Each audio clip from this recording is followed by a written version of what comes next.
ठीक है, मैंने रिकॉर्डिंग शुरू कर दी अपनी तरफ से, तो मैं आपको रिकॉर्डिंग का लिंक भेज दूंगा बाद में। Thank you. हाँ हाँ, तो कोई मुझे बता सकता है इस तस्वीर में और बच्चों में क्या समानता होती है? ये खाली जमीन की फोटो है।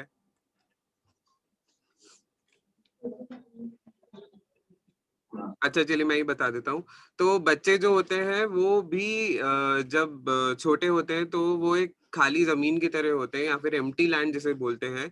मतलब हम उसमें जो भी बीज उगाएंगे वो धीरे धीरे समय के साथ बड़ा होगा और वो या तो फिर वो फलेगा फूलेगा या फिर वो जिंदा नहीं रह पाएगा। तो बच्चे जो होते हैं वो बहुत ही नाजुक स्थिति में होते हैं या फिर बहुत ही भोले या फिर बहुत ही साफ होते हैं। तो उनको हम जिस तरीके से आगे बढ़ाना चाहते हैं वो काफी चीजें हम लोगों से सीखते हैं। तो जैसे खाली जमीन में हम लोग बीज उगाएंगे, उस पे मेहनत करेंगे, सिंचाई करेंगे, उसकी देखभाल करेंगे, तो ही वो जो बीज है वो एक अच्छे पेड़ में पनपेगा। वरना वो अगर उसका ध्यान नहीं रखेंगे तो क्या होगा, वो मर जाएगा, है ना? तो इंसान और जानवरों में क्या फर्क होता है? इंसान में एक तो है कि वो एक जिसे कहते हैं ह्यूमंस आर सोशल एनिमल्स, और दूसरी बात ये है कि हम लोग में एक जो स्पेशल एबिलिटी है वो है थिंकिंग की और इमोशंस की। मतलब हम लोग सोच सकते हैं और हम लोग महसूस कर सकते हैं जानवरों के मुकाबले ज्यादा। तो अगर आप ये पहली फोटो देखें तो ये एक सी टर्टल की है। मतलब सी टर्टल क्या करते हैं कि वो जब अंडे देते हैं तो वो जो लैंड होता है उसमें अंडे दे देते हैं और फिर वो अंडों को छोड़ के वापस सी में चले जाते हैं। मतलब कि वो अपने बच्चों का आगे क्या होगा, अंडा कैसे फूटेगा, उसमें से निकलेगा, उसका ध्यान कैसे रखेंगे, उस चीज पे वो लोग फोकस नहीं करते। वो अपना काम करते हैं अंडे देके और वो लोग सी में चले जाते हैं। तो आपको क्या लगता है, इंसान ऐसा करना चाहिए कि नहीं करना चाहिए? ह्यूमंस को या फिर जिनको हम लोग की जो स्पीशीज है उसमें ऐसा करते हैं कि नहीं करते?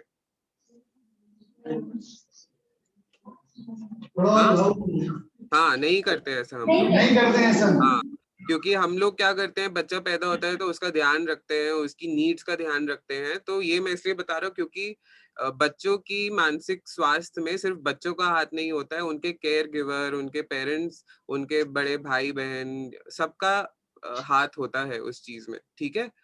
तो अब बच्चे जो होते हैं वो बहुत स्पेशल होते हैं क्योंकि वो लोग, जैसे मैंने पहले बोला, वो एक खाली स्लेट के जैसे होते हैं। आप उनको जो सिखाएंगे वो सीख लेते हैं और वो बहुत सारी चीजें बड़ों की तरह पढ़ लिख के नहीं सीखते हैं। वो अपना वातावरण को ऑब्जर्व करके, बड़े अपने पेरेंट्स से सीख के कि पेरेंट्स किस तरीके से व्यवहार कर रहे हैं उससे सीख के अपना व्यवहार मॉडल करते हैं।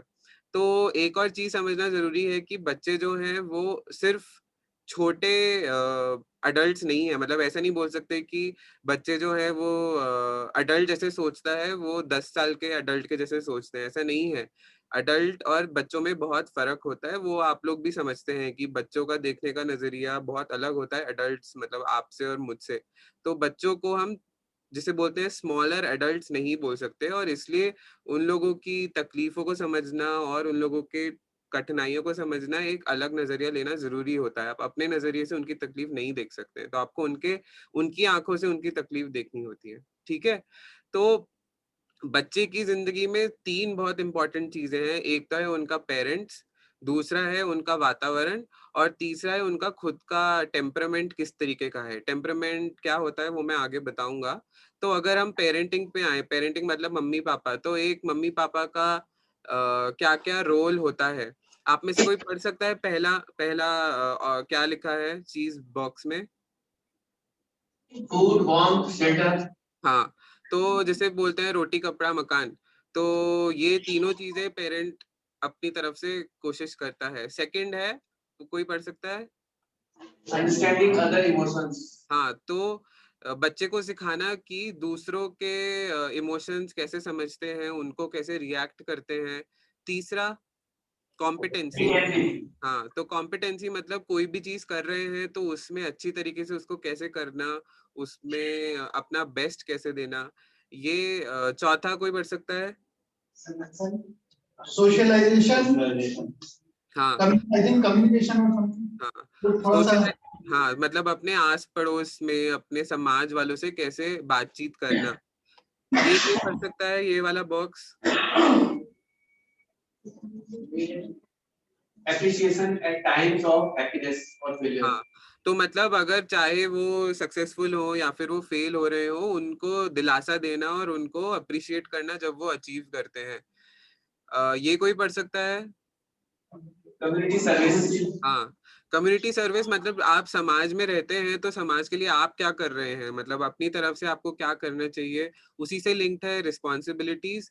और लास्ट जो है वो है लीडरशिप क्वालिटीज। मतलब कोई भी अगर आप वेंचर लेते हैं या फिर कोई भी प्रोजेक्ट लेते हैं या फिर कोई भी काम कर रहे हैं तो उसमें किस तरीके से आपको लीड करना है। तो ये मोटे मोटे हम लोग बोल सकते हैं कि अच्छे पेरेंट्स जो होते हैं वो अपने बच्चों को ये सब चीजें प्रोवाइड करनी चाहिए और चीज सिखानी चाहिए।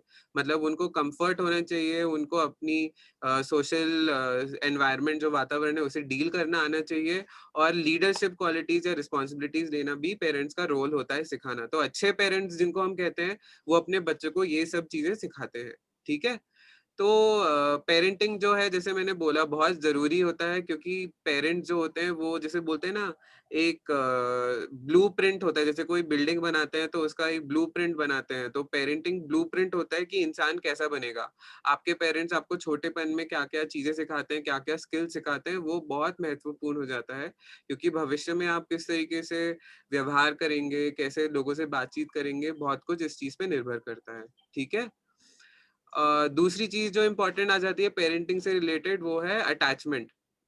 अटैचमेंट क्या होता है बच्चे में, उसके वातावरण में और उसके केयर गिवर में। केयर गिवर उसका पेरेंट हो सकता है, या फिर कुछ लोगों के केसेस में उनकी दाई हो सकती है, या फिर जिसको नानी बोलते हैं, या फिर दादा दादी हो सकते हैं, नाना नानी हो सकते हैं।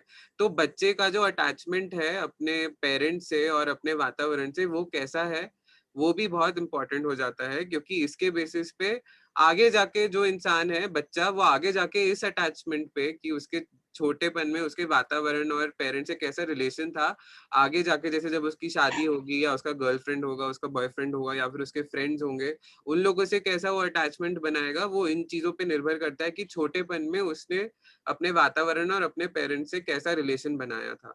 तो अटैचमेंट आप लोग समझे या मैं फिर से समझाऊं? हाँ, ठीक है सर, आगे चल सकते हैं। ठीक है। तो अब क्या है, हमने वो एम्प्टी लैंड या खाली जमीन की फोटो देखी थी।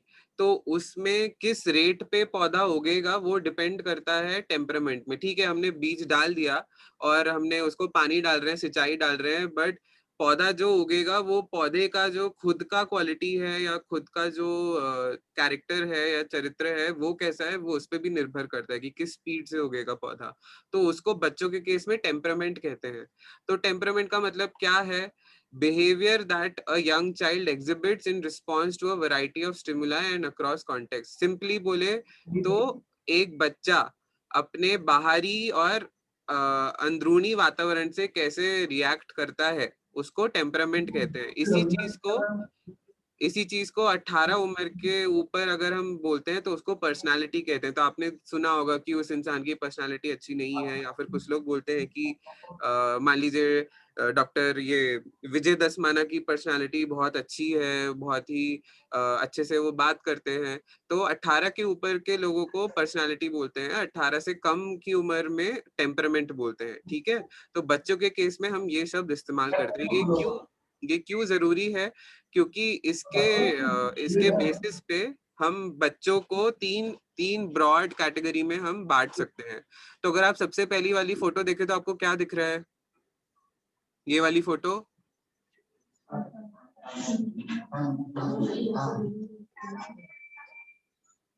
लोगों को दिख रहा है ना? हाँ, आटा। तो आटा को लिखा है यहाँ पे इजी। इजी इसलिए लिखा है क्योंकि जो बच्चे आटे के जैसे होते हैं उनको इजी बोलते हैं, क्योंकि आप अगर उन पे थोड़ा मेहनत करें तो आप उनको किसी भी शेप में या फिर किसी भी फॉर्म में उनको मॉडिफाई कर सकते हैं इजीली, क्योंकि वो लोग इजी टेम्परामेंट के होते हैं। मतलब कि आपकी वो बात सुनेंगे, आप जो कहेंगे उसके प्रति वो एक्ट करेंगे। ऐसा नहीं है कि आप जो बोले उसका उल्टा करेंगे, आपकी बात वो सुनते हैं। तो वो क्या होता है, वो आटे जैसे होते हैं, वो इजी इजी बच्चे कहलाते हैं। उसके साथ क्या है, यहाँ पे अगर आप फोटो देखेंगे तो ये किस चीज का है? वुडलॉक्स। हाँ, ये वुडलॉग्स है। तो इधर अगर आप देखेंगे तो स्लो लिखा है। स्लो इसलिए लिखा है कि अगर आपको लकड़ी को किसी भी शेप में डालना है तो धीरे धीरे आप लोग उसको काटेंगे, मतलब जो लकड़हारे होते हैं वो एक्स से उसको धीरे धीरे काटते हैं, एकदम से वो जिस शेप में उसको करना चाहते हैं वैसा नहीं होता है। बट इवेंचुअली जैसे अब लकड़ी को आप टेबल में बना सकते हैं, चेयर में बना सकते हैं, बेड में बना सकते हैं, तो अगर उसमें थोड़ी मेहनत करते हैं तो धीरे धीरे वो बच्चे ठीक हो सकते हैं। बट तुरंत वो समझेंगे नहीं चीजें और उनको थोड़ा डिफिकल्टी होता है, तो उनको क्या बोलते हैं हम, स्लो। तो एक इजी हो गया, एक स्लो हो गया, और तीसरा जो है वो है डिफिकल्ट। अगर आप देखें ये फोटो तो इसमें अगर आप देखें तो आपको क्या दिख रहा है? लोहे की छड़ हाँ, है। तो इसमें अगर आप देखेंगे तो लोहे की रॉड है। तो लोहे की रॉड अगर आप आटे से कंपेयर करें और लकड़ी से कंपेयर करें तो सबसे सख्त होता है, और उनको किसी भी कोई भी चीज, नई चीज सिखाना या उन लोगों को एक आदत सिखाना मुश्किल होता है। और उस पे अगर आप देखें तो वो मशीन का इस्तेमाल कर रहे हैं लोहे को शेप देने के लिए जिस आकार में वो चाहते हैं। तो सिंपली अगर ये बोलना चाहें तो ये है कि इन बच्चों से डील करना मुश्किल होता है और इन बच्चों को आदतें सिखाना मुश्किल होता है, लेकिन अगर इन पे मेहनत करी जाए थोड़ी एक्स्ट्रा तो इनको हम हेल्प कर सकते हैं। तो 3 जो हो गए वो हो गया, इजी जो आटे जैसा है, स्लो जो लकड़ी जैसा है, डिफिकल्ट जो लोहे जैसा है। ठीक है, ये चीजें समझना जरूरी है कि अगर अगर आप किसी बच्चे से मिलेंगे और वो आटे जैसा है, अगर आप उसपे बहुत ज्यादा फोर्स लगाएंगे तो क्या होगा, आटा खराब हो जाएगा, आटा टूट जाएगा, किसी इस्तेमाल का नहीं है। उसी तरह अगर आप डिफिकल्ट चाइल्ड को बहुत ज्यादा आजादी दे देंगे, बहुत ज्यादा रिलैक्स रहेंगे, उस पर ध्यान नहीं रहेंगे, तो कभी भी वो जिस शेप में आप चाहते हैं उस शेप में नहीं आएगा। तो आप लोग ये चीज समझ गए, ये कॉन्सेप्ट समझ गए? ठीक है, मैं मुझे लगता है आप लोग समझ गए, वरना आप लोग क्वेश्चन पूछ लेते। तो अब क्या होता है कि एक जो ये टेम्परामेंट है और दूसरा टेम्परामेंट है, एक होता है इंटरनलाइजर, दूसरे होते हैं एक्सटर्नलाइजर। तो आप अगर इंटरनलाइजर मतलब क्या समझ सकते हैं, सिंपली कि जो लोग अपने मन की बात अपने मन में ही रखते हैं। मतलब जैसे अगर कोई उदास है तो वो आपको नहीं बोलेगा कि मैं उदास हूँ, अपनी बात मन में ही रखेगा। तो वो क्या हो जाते हैं, ओवर इनहिबिटेड, मतलब कि अपनी बात मन में रखते हैं, किसी को नहीं बताते हैं, थोड़े शर्मीले होते हैं, लोगों से आसानी से नहीं बात करते हैं। उसी तरीके से उसका ऑपोजिट होता है एक्सटर्नलाइजर, मतलब कि वो जो भी फील करते हैं वो अपनी बाहर की दुनिया को वो दिखाना चाहते हैं। समझ रहे हैं आप लोग? तो जैसे अगर उनको गुस्सा आएगा तो वो बहुत गुस्सा करेंगे, तोड़ फोड़ भी कर सकते हैं, गाली गलौज कर सकते हैं। उन लोगों को ये होगा कि अथॉरिटी फिगर अगर कोई टीचर बोले कि ये काम करो तो वो जानबूझ के हो सकता है उसका उल्टा करे, तो अपोजिंग नेचर के होंगे। तो ये दो तरीके के ब्रॉडली बच्चे होते हैं, इंटरनलाइजर और एक्सटर्नलाइजर। ये समझना जरूरी है क्योंकि हम जिस तरीके से बच्चे से बात करते हैं वो इन टेम्परामेंट्स पे निर्भर करता है। ठीक है, तो अब हम क्या समझे हैं कि बच्चे का जो सोशल सिस्टम होता है, पेरेंटिंग स्टाइल होता है पेरेंट्स का, और किस तरीके से वो अटैचमेंट रखता है अपने पेरेंट्स से, उससे टेम्परामेंट फॉर्म होता है। ठीक है, मतलब बच्चे का जो पर्सनालिटी है, और इस पर्सनालिटी के बेसिस पे हम उसको आटे जैसा इजी में बांट सकते हैं, लकड़ी जैसा डिफिकल्ट में बांट सकते हैं, या लोहे जैसा सॉरी लकड़ी जैसा स्लो में बांट सकते हैं और लोहे जैसा डिफिकल्ट में बांट सकते हैं।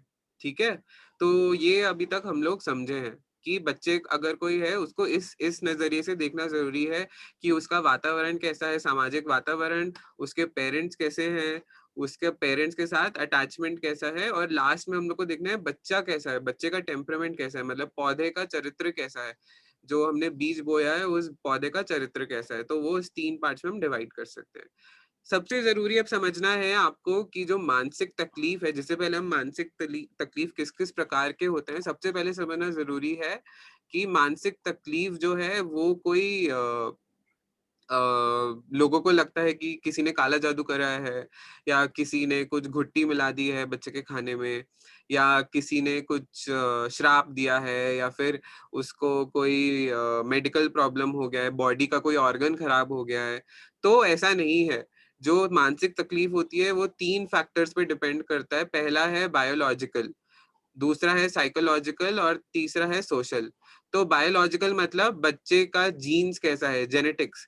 तो जेनेटिक्स आप समझते हैं कि जैसे फैमिलीज में कुछ-कुछ मानसिक रोग प्रेजेंट होते हैं, मतलब अगर बच्चे पापा को कोई मानसिक तकलीफ है तो हो सकता है बच्चे को भी रिस्क हो तकलीफ होने का। उसके साथ-साथ साइकोलॉजिकल, मतलब बच्चे का कैरेक्टर कैसा है, जैसे हमने बात करी बच्चे का टेम्परामेंट कैसा है, वो स्लो है, ईज़ी है, डिफिकल्ट है।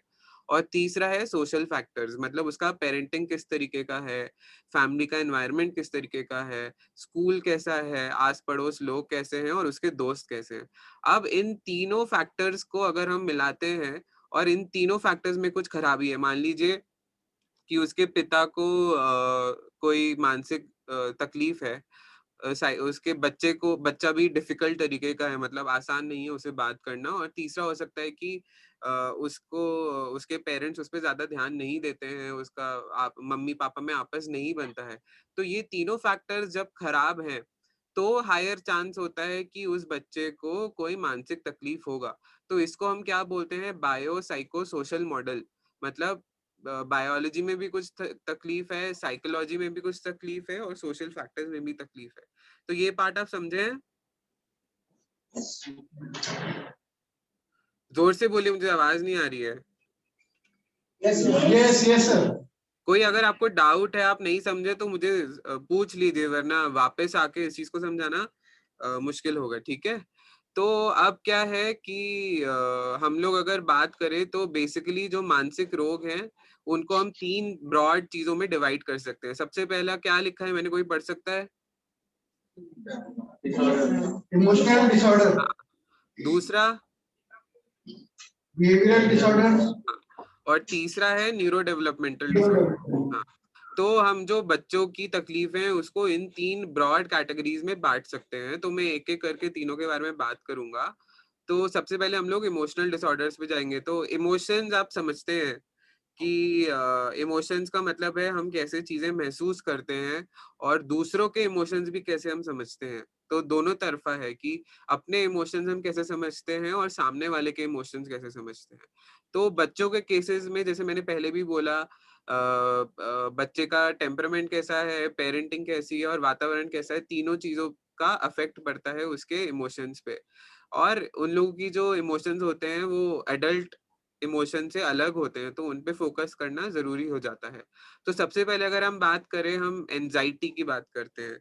तो मैं, आप जो लोग सुन रहे हैं उनमें से किसी ने कभी एग्जाम दिया है? कोई ना कोई एग्जाम दिया होगा अपनी लाइफ में, दिया होगा?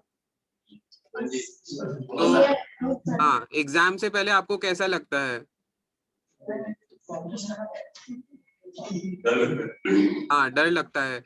तो अगर आप सबसे पहले लाइन पढ़े, ऑलवेज वरिंग एंड टेंस, मतलब एक सेंस, एक घबराहट की तरह। सो आप जब एग्जाम, जैसे मान लीजिए आपका कोई एग्जाम है, उससे पहले आपको क्या क्या महसूस होता है उसके बारे में सोचिए। कि आपको घबराहट जैसा होता है, उसके साथ क्या होता है, आपको डर लगता है, एक्सेसिव फियर कि मैं पास होऊंगा कि नहीं, मैं फेल हो जाऊंगा। उससे क्या लगता है कि अवॉइडेंस हो जाता है कि मैं एग्जाम देता ही नहीं हूँ। तो अवॉइडेंस उसको बोलते हैं। फिर क्या हो जाता है कि मुझे एग्जाम नहीं देने, मुझे स्कूल भी नहीं जाना, refusal to go to school. अगर आप स्कूल नहीं जा रहे, एग्जाम नहीं दे रहे, तो ऑब्वियसली आपका सोशल लाइफ भी बिगड़ जाएगा। तो क्या होगा, आपके दोस्त नहीं होंगे, लोगों से बात करने में आपको तकलीफ होगी। और क्योंकि आपके दोस्त नहीं है, आपको लोगों से बात करने में तकलीफ होती है, तो क्या होगा, आप हमेशा अपने पेरेंट्स के साथ रहना पसंद करेंगे। जैसे इसमें लिखा है, क्लिंगिंग टू मदर और scared of being separated from mother. So बच्चों में क्या होता है, जैसे आप बचपन में अपना सोचिए, जब आप एग्जाम देने जा रहे थे या फिर मान लीजिए स्टेज पे परफॉर्म करने जाते थे, जिसे परफॉर्मेंस एंजाइटी बोलते हैं। तो ये सब चीजें अगर बच्चे में प्रेजेंट हैं तो उसे हम एंजाइटी डिसऑर्डर कहते हैं। मतलब कि घबराहट होना, बहुत ज्यादा डर लगना, चीजें अवॉइड करना, स्कूल ना जाना, लोगों से मिलना नहीं, और अपने पेरेंट्स के साथ एक्सेसिवली रहना। मतलब कि अगर मम्मी नजरों से बाहर हो गई तो बच्चा बहुत तकलीफ में हो जाता है, रोने लगता है, चिल्लाने लगता है, और जब तक मम्मी नहीं आती तब तक वो रोएगा। तो अगर ये सब चीजें अगर हैं, आप सोचिए, अगर आप किसी बच्चे से बात कर रहे हैं और आपको लगता है एंजाइटी है, तो याद रखिए आपको एग्जाम से पहले कैसा महसूस होता है, या फर्स्ट डे ऑफ स्कूल जो आपका था उस समय आपको क्या महसूस हुआ था। अगर वो सब चीजें बच्चे में बहुत टाइम से हैं, मतलब जैसे मान लीजिए 2 हफ्ते से या 3 हफ्ते से, तो उसको हम एंजाइटी डिसऑर्डर कहते हैं। ठीक है, ये आप समझ गए? नेक्स्ट पे जाऊं मैं? ठीक है। तो दूसरा जो है उसे हम ओसीडी कहते हैं या फिर ऑब्सेसिव कंपल्सिव डिसऑर्डर। तो इसका उदाहरण क्या होता है कि जैसे बच्चे हम हर कोई अभी कोरोना के टाइम में सैनिटाइजर इस्तेमाल करता है या अपने हाथ बार-बार धोता है, ये ध्यान रखने के लिए कि कोई जर्म या वायरस उनके बॉडी पे ना रहे। बट जिन लोगों को ऑब्सेसिव कंपल्सिव डिसऑर्डर होता है, उन लोगों को हाथ 1-2 बार हाथ धोने के बावजूद भी लगेगा कि उनके हाथ गंदे हैं या खराब हैं और उसमें कीटाणु लगे हैं। तो क्या होगा, वो इस थॉट को कम करने के लिए बार-बार अपने हाथ धोते रहेंगे। तो इस चीज़ में ऑब्सेशन क्या है कि उनके हाथ गंदे हैं। तो ऑब्सेसिव कंपल्सिव डिसऑर्डर का ऑब्सेशन है कि उनके हाथ गंदे हैं, कंपल्शन है कि उनको हाथ धोने पड़ेंगे। तो ऑब्सेशन क्या है, एक थॉट है कि मेरे हाथ गंदे हैं, और कंपल्शन क्या है, मोटर मोटर एक्टिविटी है, मतलब जिसको बोलते हैं फिजिकल एक्टिविटी है कि वो बार-बार अपने हाथ धोते हैं। तो आप लोग को कोई और उदाहरण पता है ओसीडी का, या आप लोग ने सुना है, या अगर नहीं भी सुना है तो इट्स ओके, मैं एक्सपेक्ट नहीं करता, बट क्या आप लोगों को कोई और उदाहरण पता है? हाँ, मेरे को एक उदाहरण पता है। मेरी बोलिए। पहली वाली जॉब थी, तो हाँ, मेरे बॉस थे, उनको क्या प्रॉब्लम थी कि वो कागज होता था, हाँ, वो बहुत सारी झाड़ते थे उसको, कुछ है तो हाँ, नहीं, कुछ है तो नहीं, ऐसे ऐसे करके झाड़ना। हाँ, हाँ, ऑप्शन नहीं था उनको। हाँ। तो क्या होता है, जैसे उन्होंने सही उदाहरण दिया, उसके साथ जैसे कुछ उदाहरण ऐसे होते हैं कि कुछ लोगों को लगता है कि उन्होंने गैस का स्टोव बंद करा है कि नहीं। तो अगर आप 1-2 बार चेक करेंगे, नॉर्मल इंसान तो वो समझ जाएगा, एक बार चेक करेगा तो उसको शांति हो जाएगी कि ठीक है, मैंने स्टोव बंद करा है। बट जिन लोगों को ये तकलीफ है ओसीडी की, वो लोग उसको बार-बार चेक करते रहेंगे। जैसे 1 बार चेक करा, 10 बार चेक करा, कुछ लोग, मैंने पेशेंट्स माफ करिएगा। कुछ पेशेंट मैंने देखे हैं जो 50 बार तक स्टोव एक ही चीज चेक कर चुके हैं कि उन्होंने बंद करा है कि नहीं। उसी तरीके से अगर लाइट का स्विच ऑन है या ऑफ है, उसी की तरह जैसे मान लीजिए कि उन्होंने कोई चीज अगर उन्होंने जैसे उन्होंने बोला कि अगर कुछ पेपर पे लगा है तो उसको बार-बार झाड़ना, या उनको लगता है कि कुछ ठीक है कि नहीं। तो इस तरीके से अगर कोई भी चीज़ नॉर्मल से ज़्यादा हो, जैसे 1-2 बार हाथ धोना नॉर्मल है, बट अगर वही इंसान 10 बार, 20 बार हाथ धो रहा है और आप उसको बोल रहे हैं नहीं तुम्हारे हाथ साफ हो गए, बच्चे को बोल रहे हैं तुम्हारे हाथ साफ हो गए, नहीं तब भी उसको लगता है कि उसका हाथ गंदा है, मैला है, कुछ लगा है, तो उसे ओसीडी कहते हैं, ऑब्सेसिव कंपल्सिव डिसऑर्डर। समझना ज़रूरी है कि ऑब्सेसिव का मतलब है, ऑब्सेसिव इंग्लिश वर्ड है, मतलब कि किस जैसे बोलते हैं ना किसी चीज़ से ऑब्सेस्ड हो जाना, जैसे कभी-कभी जैसे कोई नया रिलेशनशिप होता है तो लोग बोलते हैं कि मैं उस लड़के से या उस लड़की से ऑब्सेस्ड हूँ। मतलब कि मेरे दिमाग में वो ही घूमता रहता है, मेरे दिमाग में हमेशा उसी के विचार आते रहते हैं। और कंपल्शन है कि जैसे आपको कोई कंपल्सरी कुछ काम करा रहा है, तो क्या इसमें क्या हो रहा है, आपकी थॉट जो है वो ऑब्सेशन की तरह है और वो आपसे कंपल्सरी कुछ काम करा रही है। तो ओसीडी आप समझ गए? यस। ठीक है। फिर है बॉडी डिस्मॉर्फिक डिसऑर्डर। ये देखिए, ये सब चीजें मैं आप लोगों को सिर्फ सेंसिटाइज करने के लिए बता रहा हूँ, मैं एक्सपेक्ट नहीं करता कि आप लोग डायग्नोज कर सकें, लेकिन क्या है कि आप लोग पहले स्टेप है मानसिक स्वास्थ्य के लिए, तो आप लोगों को समझना जरूरी है कि किस किस तरीके की मानसिक तकलीफ हो सकती है, क्योंकि इसमें से कुछ चीजें होंगी जो आप पहली दफा सुन रहे हैं तो आपको ना समझ में आए। तो अगर आपको कुछ नहीं समझ में आ रहा है तो मुझसे प्लीज पूछिएगा। तो अगर आप ये फ़ोटो देखें तो इसमें आपको क्या दिख रहा है? लड़की के शीशे में अपनी छवि दिख रही है, तो उसको क्या लग रहा है? क्या कुछ चीज़ आपको स्पेसिफिकली दिख रही है उसकी इमेज में, मिरर की इमेज में? नाक बड़ी। हाँ, नाक बड़ी है। बट अगर आप उसको उसकी जो रियल फ़ोटो है उसमें देखें तो उसकी नाक उतनी बड़ी नहीं लग रही है साइड से, अगर हमको जो दिख रही है। बट जो शीशे में है उसको उसकी नाक बहुत बड़ी दिख रही है। तो अगर हम समझना चाहें तो इसमें क्या होता है कि इंसान को लगता है कि उसकी बॉडी का कोई हिस्सा या तो बहुत बदसूरत है या अबनॉर्मल है। मतलब जैसे हालाँकि इसकी नाक ठीक है, बट जब वो अपनी छवि देख रही है तो उसको लगता है कि मेरी नाक बहुत मोटी है, बहुत बदसूरत है, मेरी शक्ल बहुत गंदी है। तो उसको इस चीज़ को लेके बहुत तकलीफ होगा, बहुत एंग्ज़ायटी होगी या फिर उदासी होगी। और इस एज पे, क्योंकि हम लोगों को पता है जो एडोलेसेंट एज ग्रुप है या टीनेज एज ग्रुप है, वो अपनी अपीयरेंस को लेके बहुत ज़्यादा कॉन्शियस होते हैं कि मैं कैसा दिख रहा हूँ, मैं कैसा लग रहा हूँ, मेरा वेट कैसा है, और उनकी बॉडी भी बहुत सारे चेंजेस के थ्रू जाती है। जैसे कि लड़कियों के पीरियड शुरू होते हैं, लड़कों के सेकेंडरी सेक्सुअल कैरेक्टर्स डेवलप होते हैं, मतलब कि बाल आना, दाढ़ी के बाल आना या प्यूबिक हेयर आना।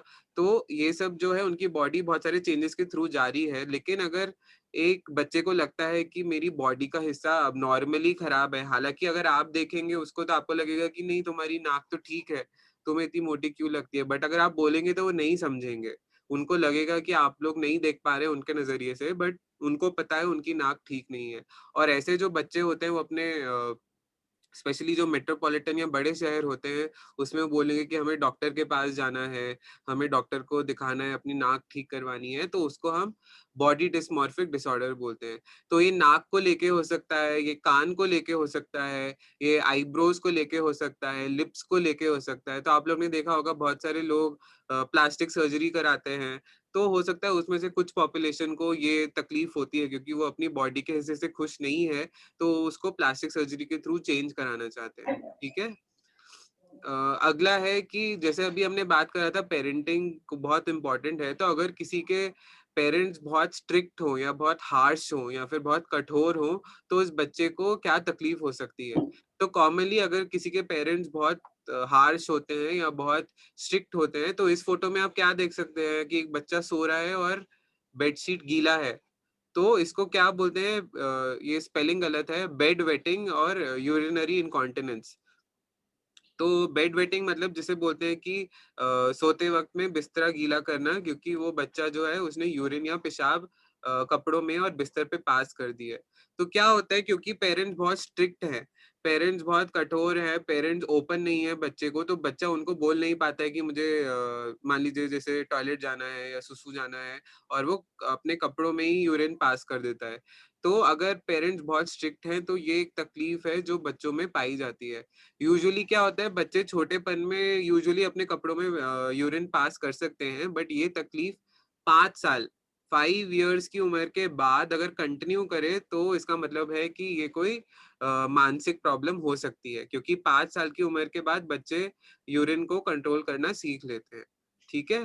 तो एक और चीज़ जो बच्चों में पाई जाती है वो है स्कूल रिफ्यूज़ल, मतलब मैं स्कूल नहीं जाऊँगा। आप अगर अभी फ़ोटो देखें तो बच्चा अपने आप को स्कूल जाने से रोक रहा है, मम्मी उसको खींच के जा रही है। तो बहुत बच्चे करते हैं कि मैं आज स्कूल नहीं जाऊँगा, और स्कूल ना जाने के लिए वो लोग कभी-कभी कुछ सिम्पटम्स भी ले आते हैं। जैसे मान लीजिए बच्चे बोलते हैं सुबह उठ के कि मेरे पेट में बहुत दर्द हो रहा है, या फिर मुझे उल्टी जैसा लग रहा है, या फिर मान लीजिए कि मुझे आँखों में कुछ दर्द हो रहा है, कान में दर्द हो रहा है। तो ऐसे तरीके के वो सिम्पटम्स लाएँगे जैसे उनको लगे कि उनकी तबीयत ठीक नहीं है, पेरेंट्स को लगे उनकी तबीयत ठीक नहीं है, और वो उनको बोलते हैं अच्छा ठीक है, आज तुम स्कूल मत जाओ, आज तुम घर पे रुक जाओ। तो अगर 1-2 बार ऐसा होता है तो चलिए ठीक है। लेकिन अगर आपको लग रहा है कि बच्चे ने एक बिहेवियर डेवलप कर लिया है कि हर दिन जब स्कूल की मॉर्निंग होती है वो बहुत रोने लगता है, बहुत उदास हो जाता है, अपसेट हो जाता है, और ऐसे तरीके के सिम्पटम्स बोलता है कि मुझे पेट में दर्द है, मुझे बुखार जैसा लग रहा है, वीकनेस हो रही है, तो आपको समझना ज़रूरी है कि क्या इस बच्चे को स्कूल में कोई तकलीफ हो रही है। तो स्कूल में तकलीफ 4 लेवल्स पे हो सकती है। सबसे पहला है टीचर्स। आपको समझने की ज़रूरत है कि क्या टीचर्स उसके स्कूल में बहुत स्ट्रिक्ट हैं, या फिर बच्चे को पनिश किया जा रहा है ज़्यादातर, या फिर टीचर उसको ठीक से ध्यान नहीं दे रहे हैं, तो क्या टीचर्स उसको परेशान कर रहे हैं। दूसरा है क्लासमेट्स को लेके। तो बचपन में या छोटेपन में स्कूल में बुलिंग करके आपने सुना होगा, जिसमें कि बच्चे एक-दूसरे को परेशान करते हैं या बुली करते हैं, तो समझने की ज़रूरत है कि क्या उस बच्चे के क्लासमेट्स उसको कुछ परेशान कर रहे हैं, बुली कर रहे हैं, और बुली किसी भी कारण से हो सकता है। हो सकता है उसके रंग की वज़ह से उसको बुली कर रहे हो सकता है उसके मोटापे की वज़ह से उस बच्चे को बुली कर रहे हों, या फिर हो सकता है कि वो एक स्कूल में जाता हो जाकि जहाँ के बाकी लोग अ थोड़े इकोनॉमिकली या फाइनेंशियली अच्छे हों, लेकिन बच्चा थोड़ा गरीब घर से आता है, तो लोग उसको बुली करते हैं कि तुम इतने गरीब घर से हो। तो अगर ये सब चीज़ें हो रही हैं, तो आप समझ सकते हैं एक बच्चे के लिए स्कूल जाना कितना ट्रॉमेटिक हो सकता है। उसी के साथ अगर ये दोनों चीज़ें हैं, एक और पॉसिबिलिटी हो सकता है कि बच्चे को कोई मानसिक रोग है, मान लीजिए उसको एंजाइटी डिसऑर्डर है, या जैसे हमने बात करी उसको एग्जाम रिलेटेड एंजाइटी है कि वो एग्जाम से बहुत घबराता है कि उसके मार्क्स कितने आएंगे, उसके वो कैसे लिखेगा, पास होगा कि नहीं। तो अगर कोई साइकेट्रिक डिसऑर्डर है तो वो भी कारण हो सकता है कि बच्चा स्कूल नहीं जाना चाहता है। और चौथा है अब्यूज, कि या तो फिर वो कोई चीज अब्यूज कर रहा है, मतलब स्कूल बंक करके वो तंबाकू लेना चाहता है या गांजा लेना चाहता है, या फिर स्कूल में उसका अब्यूज हो रहा है, मतलब कि या तो उसको बुलिंग के बाद उसका फिजिकल अब्यूज हो रहा है, मतलब मार पिटाई कर रहे हैं दूसरे बच्चे, या फिर कभी कभी हमने न्यूज में भी पढ़ा है कि टीचर्स कभी कभी या फिर सीनियर जो हैं वो सेक्सुअली भी अब्यूज कर सकते हैं, मतलब कि लड़कों को भी और लड़कियों को भी। ऐसा नहीं है कि सेक्सुअल अब्यूज सिर्फ लड़कियों का ही होता है, लड़कों का भी बहुत सारे केसेस में सेक्सुअल अब्यूज होता है।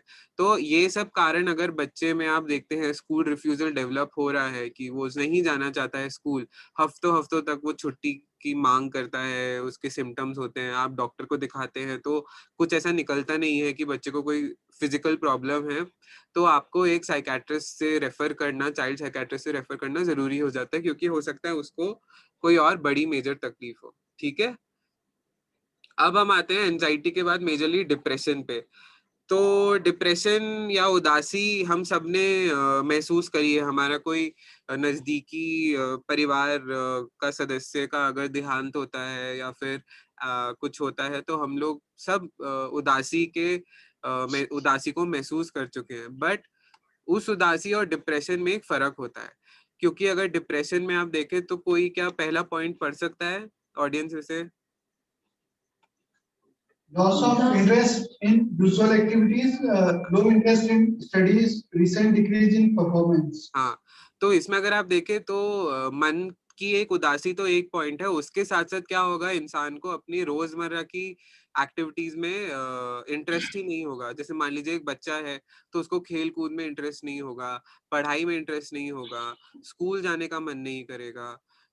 तो उदासी है, लेकिन उसके साथ और भी चीजें हैं, मतलब मन उदास है या फिर जिसे बोलते हैं कि मन अच्छा नहीं लग रहा है, मन थोड़ा अपसेट है, उसके साथ साथ लेकिन जैसे पहला पॉइंट उन्होंने पढ़ा कि रोजमर्रा की एक्टिविटीज में उस इंसान का मन नहीं लगता है। और बच्चे के लिए रोजमर्रा की एक्टिविटीज क्या होंगी? खेलना कूदना, स्कूल जाना, पढ़ाई करना। तो अगर आपको लगता है कि बच्चा बोल रहा है कि मेरा मन नहीं लगता, मैं नहीं कर पा रहा, तो अंदेशा है कि उसको डिप्रेशन हो सकता है।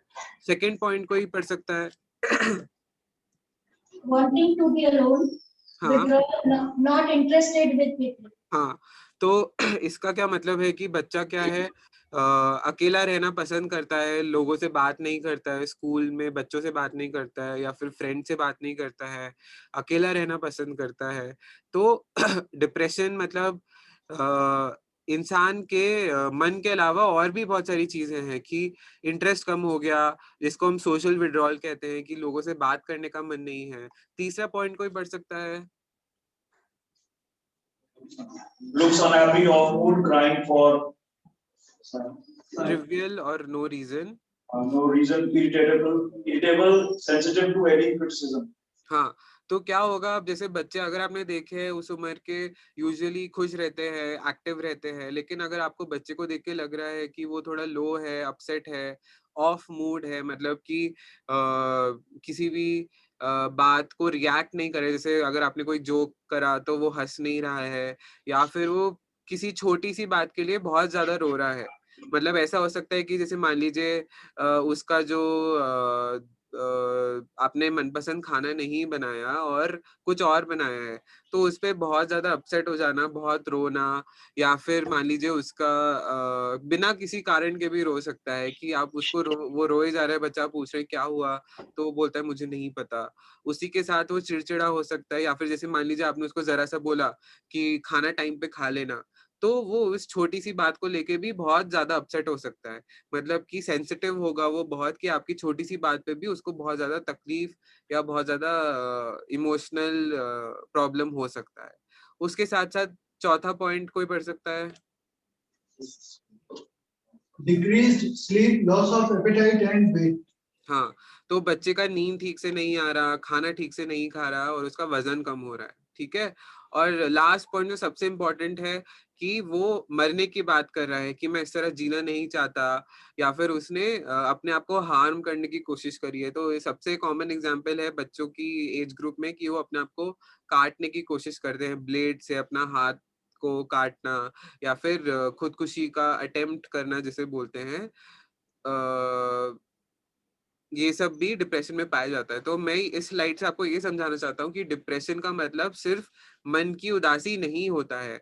मन की उदासी के साथ साथ रोजमर्रा के काम में इंटरेस्ट ना होना, अकेला रहना पसंद करना, बहुत जल्दी रोना आना, उसके साथ साथ नींद ठीक से ना आना, खाना ठीक से ना खाना, वजन कम होना, और उसके साथ साथ सुसाइडल थॉट्स आना, या फिर अपने आप को हार्म करने की कोशिश करना। तो अगर ये सब चीजें पाई जाती हैं तो हम उसको डिप्रेशन कहते हैं। ठीक है, ये स्लाइड पे ज्यादा ध्यान मत दीजिएगा, ये सिर्फ इसलिए है कि ग्रीफ क्या होता है, ग्रीफ और डिप्रेशन में फर्क होता है। ग्रीफ और डिप्रेशन में कोई मुझे फर्क बता सकता है? कोई कोशिश करिए, देखिए कोई, मैं आपसे एक्सपेक्ट नहीं करता हूँ कि आप सारे सही आंसर देंगे क्योंकि ये सब स्पेशलिस्ट लेवल की चीजें हैं, बट आप लोग कोशिश करेंगे तो ही मैं समझ सकता हूँ कि आप लोगों की अंडरस्टैंडिंग क्या है और उस हिसाब से मैं समझाऊंगा। कोई कोशिश कर सकता है, ग्रीफ क्या होता है? Like depression is when a person wants to have something and he is not getting it. हाँ, So he gets under depression कि मैं ये चीज चाहता था, I want to go through this way, but I am not able to go through this way. So in that way he comes under depression. Okay, ठीक है। तो पहली बात तो ये है कि डिप्रेशन सिर्फ उस चीज से रिलेटेड नहीं होता कि मैं कुछ चाहता था और मुझे वो नहीं मिला तो मैं उदास हो जाऊंगा, वो डिप्रेशन नहीं होता है। डिप्रेशन क्या है, जैसे हमने पहले बात करी कि डिप्रेशन भी एक बीमारी की तरह है, मतलब एक जैसे आप लोग ने डायबिटीज या हाइपरटेंशन के बारे में सुना होगा, उसी की तरीके से डिप्रेशन भी एक बीमारी है, साइकेट्रिक इलनेस है। तो इसमें क्या होता है कि ब्रेन के न्यूरोकेमिकल्स में प्रॉब्लम होता है, मतलब कि ब्रेन में जो न्यूरो ट्रांसमीटर्स होते हैं वो ठीक तरीके से बनते नहीं है, कम बनते हैं, या बॉडी जो केमिकल है उसको ठीक तरीके से इस्तेमाल नहीं कर पाती है, जो नॉर्मल नॉर्मल न्यूरोकेमिकल्स हैं, ब्रेन के केमिकल्स। तो डिप्रेशन का भी एक बायोलॉजिकल बेसिस है, जैसे हमने बात करी थी इस स्लाइड में, ये कि बायोलॉजिकल, साइकोलॉजिकल, सोशल, तीनों फैक्टर्स इन्वॉल्व हैं। तो आप ये नहीं बोल सकते कि डिप्रेशन सिर्फ अगर एक इंसान को उसके मन की चीज नहीं मिली तो वो डिप्रेस्ड हो जाएगा। डिप्रेशन भी एक अदर बाकी फिजिकल प्रॉब्लम्स की तरह ही है। अब क्या होता है, जैसे किसी को फ्रैक्चर है तो आप फ्रैक्चर उसका देख सकते हैं कि इस इंसान को फ्रैक्चर है, तो आप लोग अपनी तरफ से समझते हैं कि अच्छा, इस इंसान को ज्यादा परेशान नहीं करना है, इसको ज्यादा तकलीफ नहीं देना है। बट डिप्रेशन में क्या है, क्योंकि हमारे पास कोई ब्लड टेस्ट नहीं है, कोई हम लोग बाहर नहीं देख सकते, जो इंसान सफर कर रहा है वही जानता है कि वो डिप्रेस्ड है। तो डिप्रेशन एक रिएक्शन नहीं है कि हमको एक चीज नहीं मिली तो हम डिप्रेस्ड हो गए। डिप्रेशन भी बाकी फिजिकल या मेडिकल तकलीफों की तरह एक न्यूरोकेमिकल बेसिस है उसका। डिप्रेशन और ग्रीफ में क्या फर्क है कि ग्रीफ यूजुअली एक लॉस के बाद होता है, मतलब कुछ जैसे आप बोलना चाह रहे थे, बल्कि वो डिप्रेशन नहीं, वो ग्रीफ को लेके है कि एक लॉस हुआ है। अब जो लॉस है वो किसी की डेथ हो सकता है, कोई फाइनेंशियल प्रॉब्लम हो सकता है, कोई जो एक मान लीजिए आप प्रमोशन एक्सपेक्ट कर रहे थे, आपको वो नहीं मिला, तो कोई लॉस हुआ है आपको, फाइनेंशियल, पर्सनल या सोशल, उसके बाद ग्रीफ होता है। अब क्या है, बच्चों के कॉन्सेप्ट में ग्रीफ क्यों इंपॉर्टेंट है, क्योंकि हम लोगों को लगता है कि बच्चे डेथ के बारे में कुछ समझते नहीं है। मान लीजिए कि उनके फैमिली में किसी का डेथ हुआ, बट हम लोग समझते हैं कि बच्चे डेथ के बारे में समझते नहीं है। तो अगर आप इस एज पे ध्यान दें, 0 to 2 years में बच्चों को नहीं समझ में आता है कि मृत्यु क्या है, डेथ क्या है। उनको लगता है कि जो वो इंसान था वो उनसे थोड़ी देर के लिए अलग हो गया है। ठीक है, अगर 2 से 7 साल की उम्र के बच्चों के बारे में हम बात करते हैं तो उनको लगता है अच्छा, इंसान जिसकी मृत्यु हुई है, हो सकता है वो थोड़ी देर के लिए नींद सोने के लिए गया है और वो कुछ देर बाद उठ जाएगा। तो death is reversible like going to sleep. ठीक है, 7 से 12 उम्र के बच्चों को लगता है कि ठीक है, ये मृत्यु हुआ है, ये वापस नहीं आएंगे, लेकिन ये जो हुआ है ये अननेचुरल है, मतलब यूजुअली लोगों के साथ नहीं होता है, इनके साथ कुछ हुआ है, लेकिन ये अब कभी वापस नहीं आएंगे। तो 7 से 12 के उम्र के लोग बच्चों को समझ में आता है कि डेथ क्या है। 12 उम्र के लोगों से 12 उम्र के बच्चों से अगर हम बात करें तो उनको समझ में आता है कि एक ना एक दिन हर किसी का मृत्यु होता है, जो जिनका मृत्यु होता है वो वापस नहीं आते हैं, और जो उनका कारण है मृत्यु का वो हम कभी कभी समझ नहीं सकते। तो अगर आप देखें बच्चों को भी 7 से 12 उम्र के बच्चों को भी समझ में आता है कि मृत्यु क्या है, और वो भी एक्सपीरियंस कर सकते हैं ग्रीफ। तो इसलिए इम्पोर्टेंट है कि अगर आप फैमिली में कोई डेथ है तो आप बच्चों की फीलिंग्स को भी डिस्काउंट नहीं करना चाहिए। उनको पूछना चाहिए आपकी क्या समझ है, आपको क्या लगता है क्या हुआ है, और आपको उन्हें समझाना जरूरी हो जाता है फिर कि मृत्यु का मतलब क्या है। और आपको अपनी तरफ से लगता है कि अगर बच्चे को बहुत ज्यादा तकलीफ हो रही है, कठिनाई हो रही है, तो आपको एक स्पेशलिस्ट से बात करने की जरूरत होती है। तो अभी जो हमने ये सारी एंजाइटी, डिप्रेशन, ग्रीफ, 3 चीजें जो कवर करी वो इमोशनल बिहेवियर्स के अंडर आ जाती हैं। अब हम सेकंड उसमें जाएंगे तो ये होता है बिहेवियरल इश्यूज। बिहेवियरल मतलब हम कैसे एक्ट और रिएक्ट करते हैं, मतलब एक्ट मतलब हम लोग क्या करते हैं, और रिएक्ट मतलब अगर कुछ होता है तो हम उसको कैसे रिस्पॉन्स करते हैं। तो उसके अंदर 3 ये मेन चीजें आती हैं जिनके बारे में आपको बताऊंगा। सबसे पहले है ADHD, मतलब attention deficit hyperactivity disorder. तो अगर आप इस फोटो में देखें तो एक लड़की है, वो उसका ध्यान इधर उधर भटक रहा है, मतलब कभी इधर देख रही है, कभी उधर देख रही है, कभी ऊपर देख रही है, कभी नीचे देख रही है, क्योंकि ये बच्चे जो होते हैं इनको अटेंशन डेफिसिट होता है। मतलब ये लोग इजीली डिस्ट्रैक्ट हो जाते हैं और एक चीज पे ज्यादा देर तक ध्यान नहीं दे सकते। क्योंकि ये ज्यादा देर तक एक चीज पे ध्यान नहीं दे सकते तो ऐसा लगता है कि वो लोग इंटरेस्टेड नहीं है, और वो लोग विड्रॉन है, मतलब बात नहीं करना चाहते। और क्योंकि वो लोग ध्यान नहीं दे रहे हैं तो वो लोग चीजें आसानी से भूल जाते हैं, फॉरगेटफुल हो जाते हैं। लेकिन क्या है, उसके साथ साथ उनको हाइपर एक्टिविटी भी है, मतलब एक जगह बैठना मुश्किल है, बार बार हिलना उनकी आदत होता है। जैसे चेयर पे बैठ नहीं पाएंगे ज्यादा देर, हिलते रहेंगे ऐसे ऐसे ऐसे ऐसे, या फिर वो लाइन में अपनी चांस के लिए वेट नहीं कर सकते। बहुत ज्यादा बात करने की उनकी आदत होती है, और जल्दी जल्दी उनके इमोशंस फ्लक्चुएट करते हैं, मतलब तुरंत गुस्सा आना, तुरंत रोने लगना। तो इसको हम क्या बोलते हैं, ADHD, attention deficit hyperactivity disorder. इन बच्चों को यूजुअली स्कूल में तकलीफ होती है क्योंकि वो क्लास में ध्यान नहीं दे पाते, टीचर के जो पढ़ा रही है उसको फॉलो नहीं कर पाते, क्योंकि वो कॉन्सेंट्रेट नहीं कर पाते। ठीक है।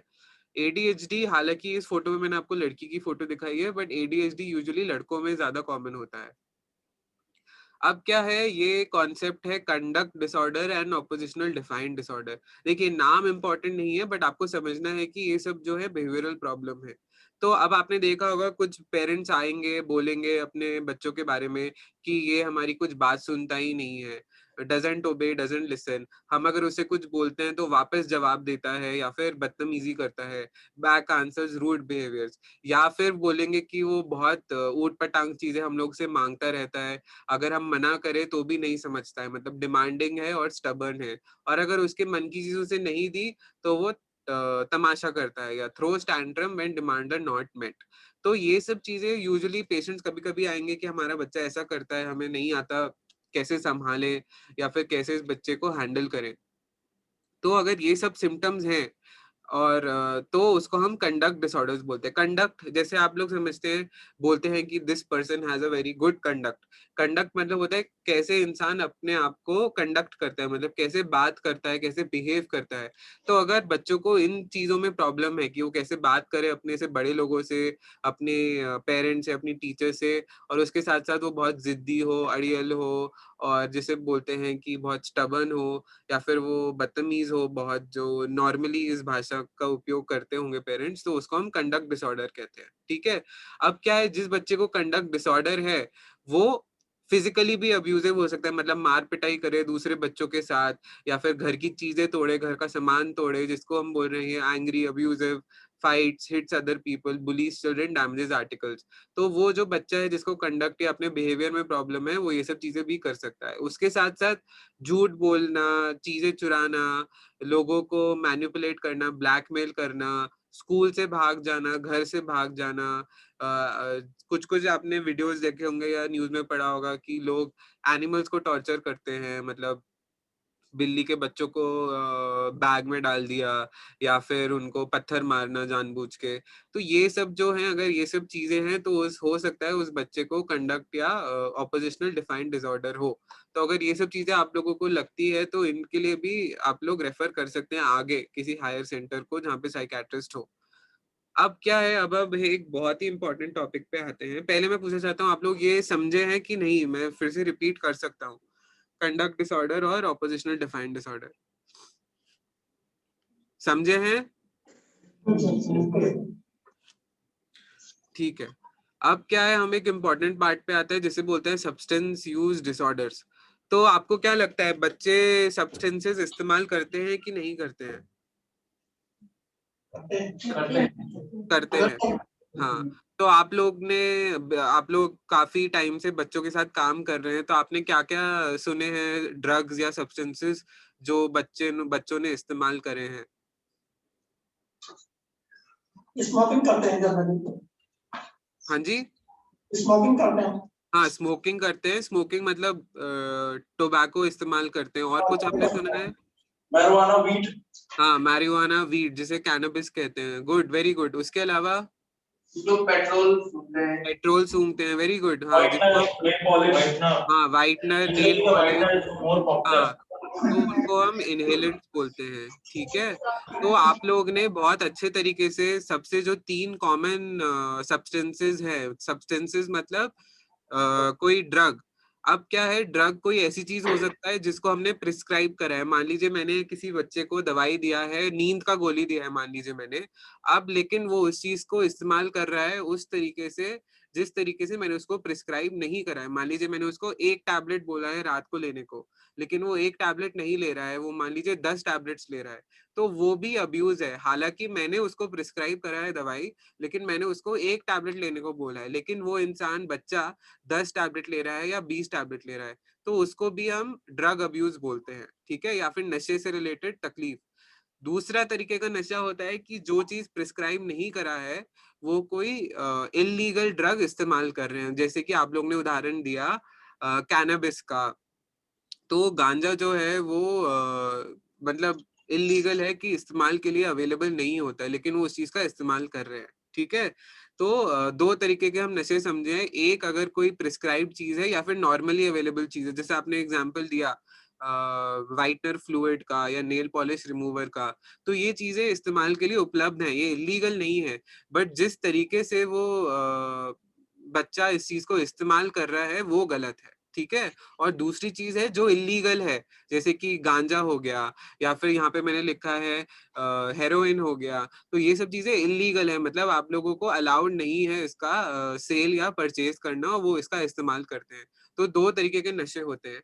और अगर आप इस ग्राफ में देखेंगे तो इसमें लिखा गया है कि जो एक सर्वे करा है national commission of protection of child and child rights, मुझे एग्जैक्ट याद नहीं आ रहा है, एनसीपीसीआर का फुल फॉर्म। उसमें लिखा है कि लगभग 80% बच्चे जो है, उन्होंने जो पॉपुलेशन को चेक करा था, 80% बच्चे तंबाकू का इस्तेमाल करते थे। तो आप लोग समझ सकते हैं 80% कितना बड़ा नंबर है। और हम लोग सोचते हैं कि नहीं, बच्चे नशा नहीं करते या फिर इस्तेमाल नहीं करते होंगे।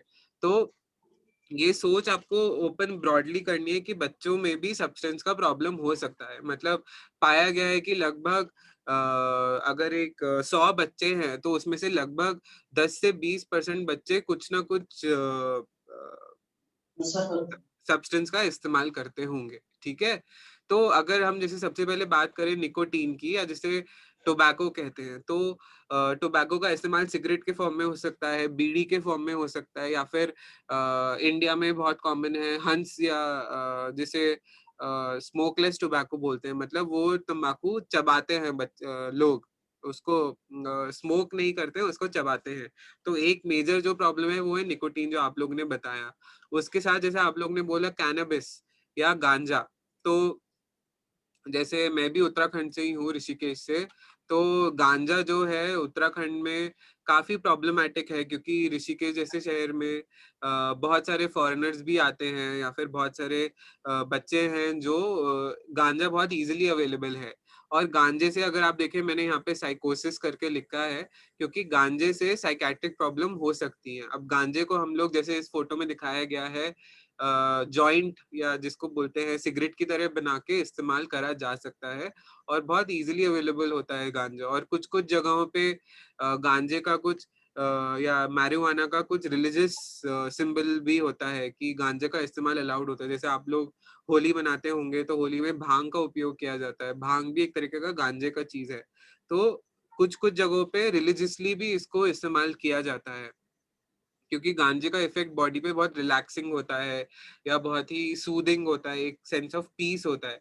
लेकिन वो बहुत शॉर्ट लास्टिंग होता है, लेकिन जो उसके साइड इफेक्ट्स हैं वो लंबे समय तक रहते हैं। मतलब रियलिटी और फॉल्स क्या है उसमें बच्चे लोगों को फर्क नहीं होता। और जैसे अगर आप लोग ने बोला इनहेलेंट अब्यूज, मतलब इस फोटो में आप लोग देखें तो बच्चे बैग में कुछ फ्लूइड डाल के उसको सूंघ रहे हैं।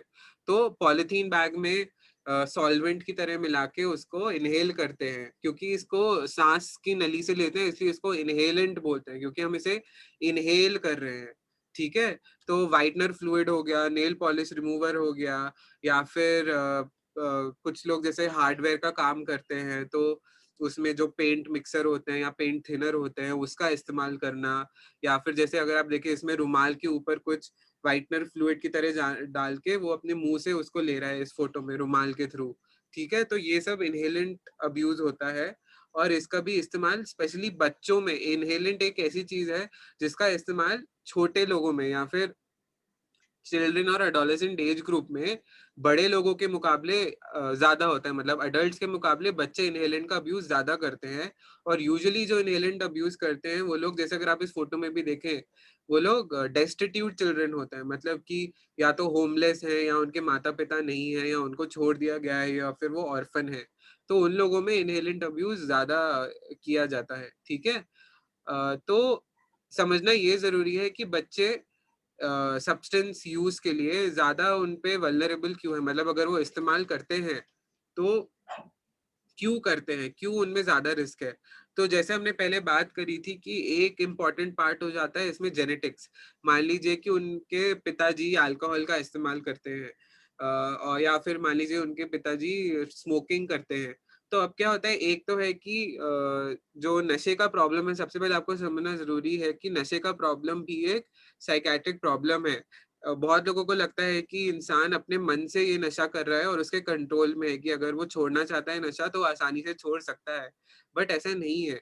वो भी एक मानसिक तकलीफ है, उसके लिए ट्रीटमेंट की जरूरत है, और उसके लिए ट्रीटमेंट अवेलेबल भी है।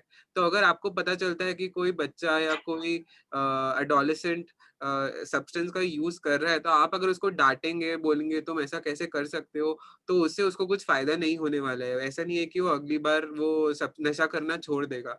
आपको उसको स्पेसिफिक ट्रीटमेंट की तरफ गाइड करना जरूरी है, मतलब साइकेट्रिस्ट से मिलवाना, या फिर किसी जनरल हॉस्पिटल जहाँ पे साइकेट्री डिपार्टमेंट है, वहां पे उस बच्चे की मदद आराम से हो सकती है। तो जैसे मैं बोल रहा था, वल्नरेबिलिटी इन बच्चों में क्यों होगी, या तो उनमें जेनेटिक रिस्क है, मतलब उनके पिताजी, माताजी या कोई दादा ये सब नशा करते हैं, मान लीजिए गांजे का, अल्कोहल का, टोबैको का। तो वो जो रिस्क है वो जीन्स के थ्रू या ब्लड के थ्रू बच्चे में भी आ सकता है। उसी के साथ अगर वो बच्चा देखता है कि मेरे पिताजी तो नशा करते हैं तो मैं क्यों नहीं कर सकता, क्योंकि जैसे मैंने बोला, बच्चे जो होते हैं वो पढ़ के ज्यादा नहीं सीखते हैं, बल्कि अपने आसपास के वातावरण से ऑब्जर्व करके बिहेवियर को सीख के ज्यादा प्रैक्टिस करते हैं, उसी बिहेवियर को रिपीट करने की कोशिश करते हैं। तो अगर हम कुछ अच्छा करेंगे तो वो कोशिश करेंगे अच्छा करने की, अगर हम कुछ बुरा कर रहे हैं तो फिर वो उस बुरी चीज को भी कॉपी करते हैं। ठीक है, तो इसलिए बच्चे ज्यादा वल्नरेबल होते हैं। अगर जैसे मैंने आपको बताया इनहेलेंट के केस में, बच्चे जो ऑर्फन है, या फिर जिनके मम्मी पापा नहीं है, या फिर सड़क पे रहते हैं, क्योंकि उन लोगों के लिए एक वो बहुत स्ट्रेस है, तो ये बच्चे ज्यादा वल्नरेबल होते हैं ये सब्सटेंस रिलेटेड प्रॉब्लम्स की तरफ जाने के लिए।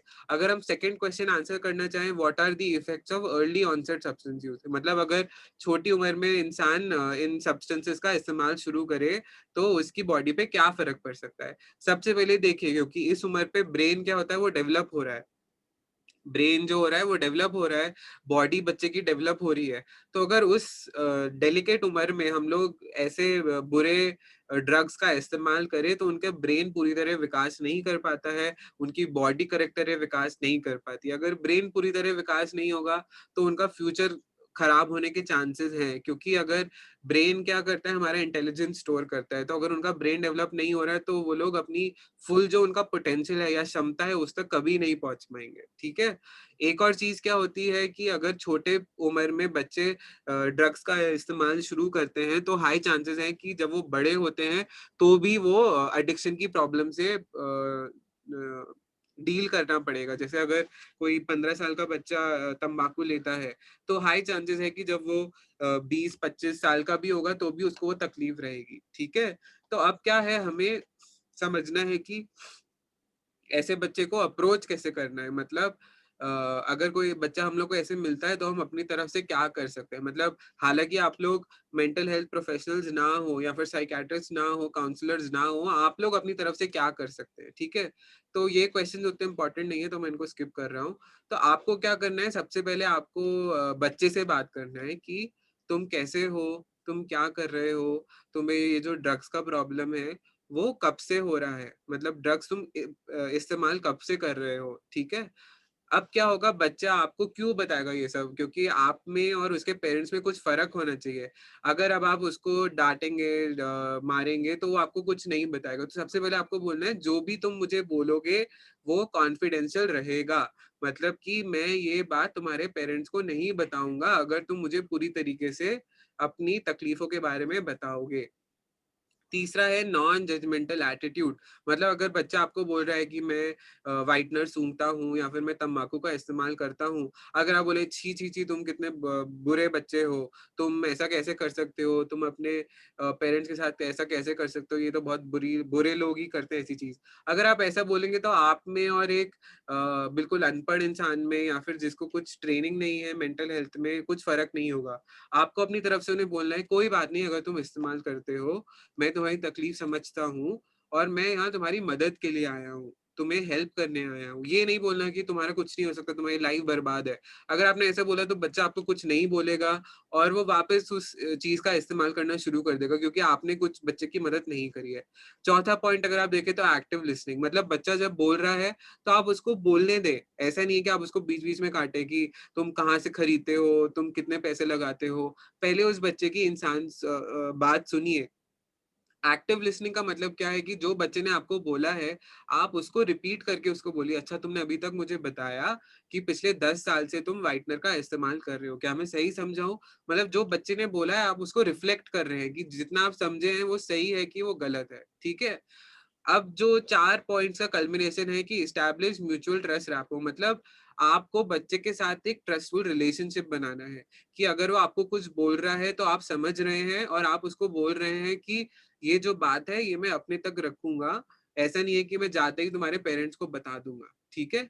और बहुत जरूरी हो जाता है कि आप कोशिश करें कि आप बच्चे की भाषा में बात करें। मतलब भाषा का मतलब ये सिर्फ नहीं है कि हिंदी है या इंग्लिश है या गढ़वाली है, ऐसा नहीं है। स्पीक द लैंग्वेज मतलब कि बच्चे के लेवल या नजरिए से आप बात करें। जैसे अगर बच्चा अगर 10 साल का है तो आप अगर उससे बड़ी बड़ी बातें करेंगे कि तुम कभी फाइनेंशियली इंडिपेंडेंट नहीं हो पाओगे, तुम कभी एक पिता नहीं बन पाओगे, तो ऐसी बातें अगर आप बोलेंगे तो बच्चा नहीं समझेगा। आपको बोलना है कि देखो तुम ऐसा कर रहे हो, ये तुम्हें भी पता है गलत है और इस चीज से हानि होती है, तुम्हारे मम्मी पापा को बुरा लगेगा, तुम्हारी तबीयत ठीक नहीं रहेगी। तो बच्चे का जो अंडरस्टैंडिंग लेवल है या उसकी इंटेलिजेंस है उसके लैंग्वेज में आपको बात करना जरूरी है। ठीक है। अब क्या है, ये जो पॉइंट है एंगेजिंग द फैमिली। तो अभी तक मैंने बोला कि आप बच्चे को बोलेंगे कि मैं ये बात तुम्हारी किसी को नहीं बताऊंगा, किसी को कुछ नहीं बोलूंगा। एंगेजिंग द फैमिली का मतलब ये होता है कि आप ये नहीं बताएंगे फैमिली को कि ये बच्चा 20 सिगरेट लेता है दिन के, आपको ये भी नहीं पता है, ऐसा नहीं। एंगेजिंग द फैमिली का मतलब है आप किस तरीके से फैमिली को कम्युनिकेट करेंगे कि देखिए मैंने आपके बच्चे से बात करी है और आपके बच्चे ने मुझे बोला है कि उसको नशे से रिलेटेड कुछ तकलीफ हो रही है। आपको सारी डिटेल्स देने की जरूरत नहीं है, लेकिन उसके साथ एक और चीज इंपॉर्टेंट है। अगर आपके इंटरव्यू में आपको कुछ भी ऐसा लगता है, मैं उसके बारे में बताऊंगा कि रेड फ्लैग्स क्या है, अगर उसमें से कोई भी रेड फ्लैग आपको दिख रहा है तो वो आपको फैमिली को बताना जरूरी है। ठीक है। और बाकी चीजें जो है वो डॉक्टर्स के लिए जरूरी है, आपके लिए जरूरी नहीं है।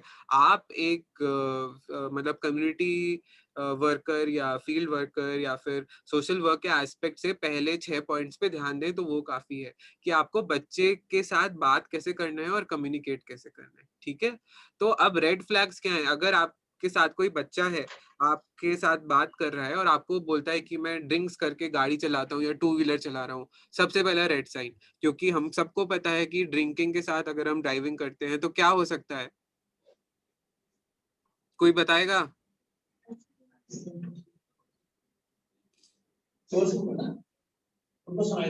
एक्सीडेंट एक्सीडेंट हो सकता है। हाँ, एक्सीडेंट हो सकता है। तो ये सबसे पहला रेड साइन। अगर आपको ऐसा कोई बोलता है कि मैं दारू पी के गांजा फूक के गाड़ी चलाता हूँ, आपको उनको रेफर करना जरूरी है स्पेशलिस्ट के पास।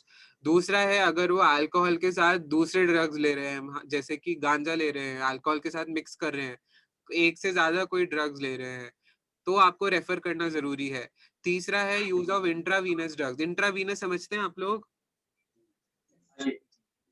इंट्रावीनस मतलब आप लोग ने देखा होगा, मूवीज में दिखाते हैं कि लोग अपने आप को कुछ इंजेक्शन देते हैं नस में, नशे के लिए। तो अगर कोई भी बच्चा बोलता है कि मैं इंजेक्शन लेता हूँ, तो वो एक तीसरा रेड फ्लैग है, आपको उसको रेफर करना जरूरी है ऊपर। ठीक है, आप लोग अपने लेवल पे उसको मैनेज नहीं कर पाएंगे और ये एक सीरियस प्रॉब्लम है। उसके साथ क्या है, जो भी लोग बच्चे ऐसे नशे करते हैं, कॉमनली उनमें अनप्लैन्ड और अनप्रोटेक्टेड सेक्सुअल एक्टिविटी होता है। कभी कभी क्या होता है कि बच्चे नशे में हैं और वो लोग उन लोगों का फायदा भी उठा सकते हैं बड़े लोग। जैसे मान लीजिए कोई 15 साल की लड़की है, उसने कोई अल्कोहल ले रखा है या फिर गांजा स्मोक कर रखा है, अब किसी को पता चलता है कि ये नशे में है और मैं इसका फायदा उठा सकता हूँ, तो ऐसे जो प्रेडेटर तरीके के बड़े लोग होते हैं वो लोग भी इनका फायदा उठा सकते हैं। तो रेप जिसे कहते हैं, मोलेस्टेशन जिसे कहते हैं, वो भी हो सकता है। ठीक है, या फिर कभी कभी क्या होता है, ये बच्चे क्योंकि गरीब घर से होते हैं, इन लोगों के पास पैसा नहीं होता है, तो ये लोग कभी कभी सेक्सुअल एक्टिविटीज ड्रग्स के फेवर में एक्सचेंज करते हैं। मतलब कि जैसे कोई ड्रग सप्लायर है, वो बोलेंगे कि मैं आपके साथ शारीरिक संबंध बनाऊंगा, आप बदले में मुझे नशे का जो भी सामान है वो मुझे दे दीजिए। क्योंकि उनके पास पैसा नहीं है, परिवार से पैसा नहीं ले सकते, तो वो इन एक्टिविटीज में भी एंगेज कर सकते हैं। तो अगर आपको ऐसा पता चलता है तो आपको हायर सेंटर रेफर करना जरूरी हो जाता है। ठीक है, उसके साथ अगर उनके बिहेवियर में बहुत उत्तेजित हो जाते हैं, गुस्से में होते हैं या फिर अपने रूम में बहुत देर रहते हैं, तो ये सब चीजें भी बिहेवियर में अगर चेंज हो रहा है, आपको रेफर करना जरूरी है। और छठा जो है, उनकी फंक्शनिंग में अगर प्रॉब्लम हो रहा है, मतलब स्कूल में वो ध्यान नहीं दे रहे हैं, ग्रेड्स कम हो रहे हैं और नशा भी करते हैं, तो भी आपको रेफर करना जरूरी है हायर सेंटर। ठीक है, तो आप रेड फ्लैग समझ गए हैं या फिर मैं फिर से दोहराऊं? समझ गए सर। ठीक है, अब क्या है कि ये तो पहले जो हमने बोला बोला ये सोशल वर्क या फिर जब आप इंटरव्यू कर रहे हैं तब आपको क्या करना है। अब आपको पेरेंट्स को क्या बोलना है, ठीक है, कि आपके बच्चा अगर नशे की तकलीफ करता है तो आप लोगों को उनसे एक ओपन विंडो खोलना जरूरी है कम्युनिकेशन के लिए। मतलब कि ऐसा नहीं होना चाहिए कि वो आपसे कोई भी चीज शेयर करने में डरे। मतलब कि आपको एक ओपन चैनल जिसे बोलते हैं कि तुम मुझे बता सकते हो जो भी तुम्हारे मन का है। मैं अगर आप जैसे अगर आपका बच्चा आपको बोलता है कि मैं क्लास में फेल हो गया, आप उसे मारते हैं, डांटते हैं, उसके खिलौने ले लेते हैं, उसके टॉयज ले लेते हैं, तो आपको अगली बार क्यों बताएगा कि मैं फेल हूँ? क्योंकि उसको पता है उसको तो पनिशमेंट ही मिलेगा। आपको अपनी तरफ से एक ओपन चैनल रखना है कि बच्चा आपसे फ्रीली कम्युनिकेट कर सकता है और रेगुलरली कम्युनिकेट करे कि कैसा चल रहा है, सब ठीक है कि नहीं, और कोई तकलीफ हो रहा है। अगर कोई तकलीफ हो रहा है तो अगर तुरंत आप लोग गुस्सा हो जाएंगे, मान लीजिए कोई फेल हो रहा है तो आप उसको डांटने लगे, तो बच्चा आपसे फिर से कभी बात नहीं करेगा।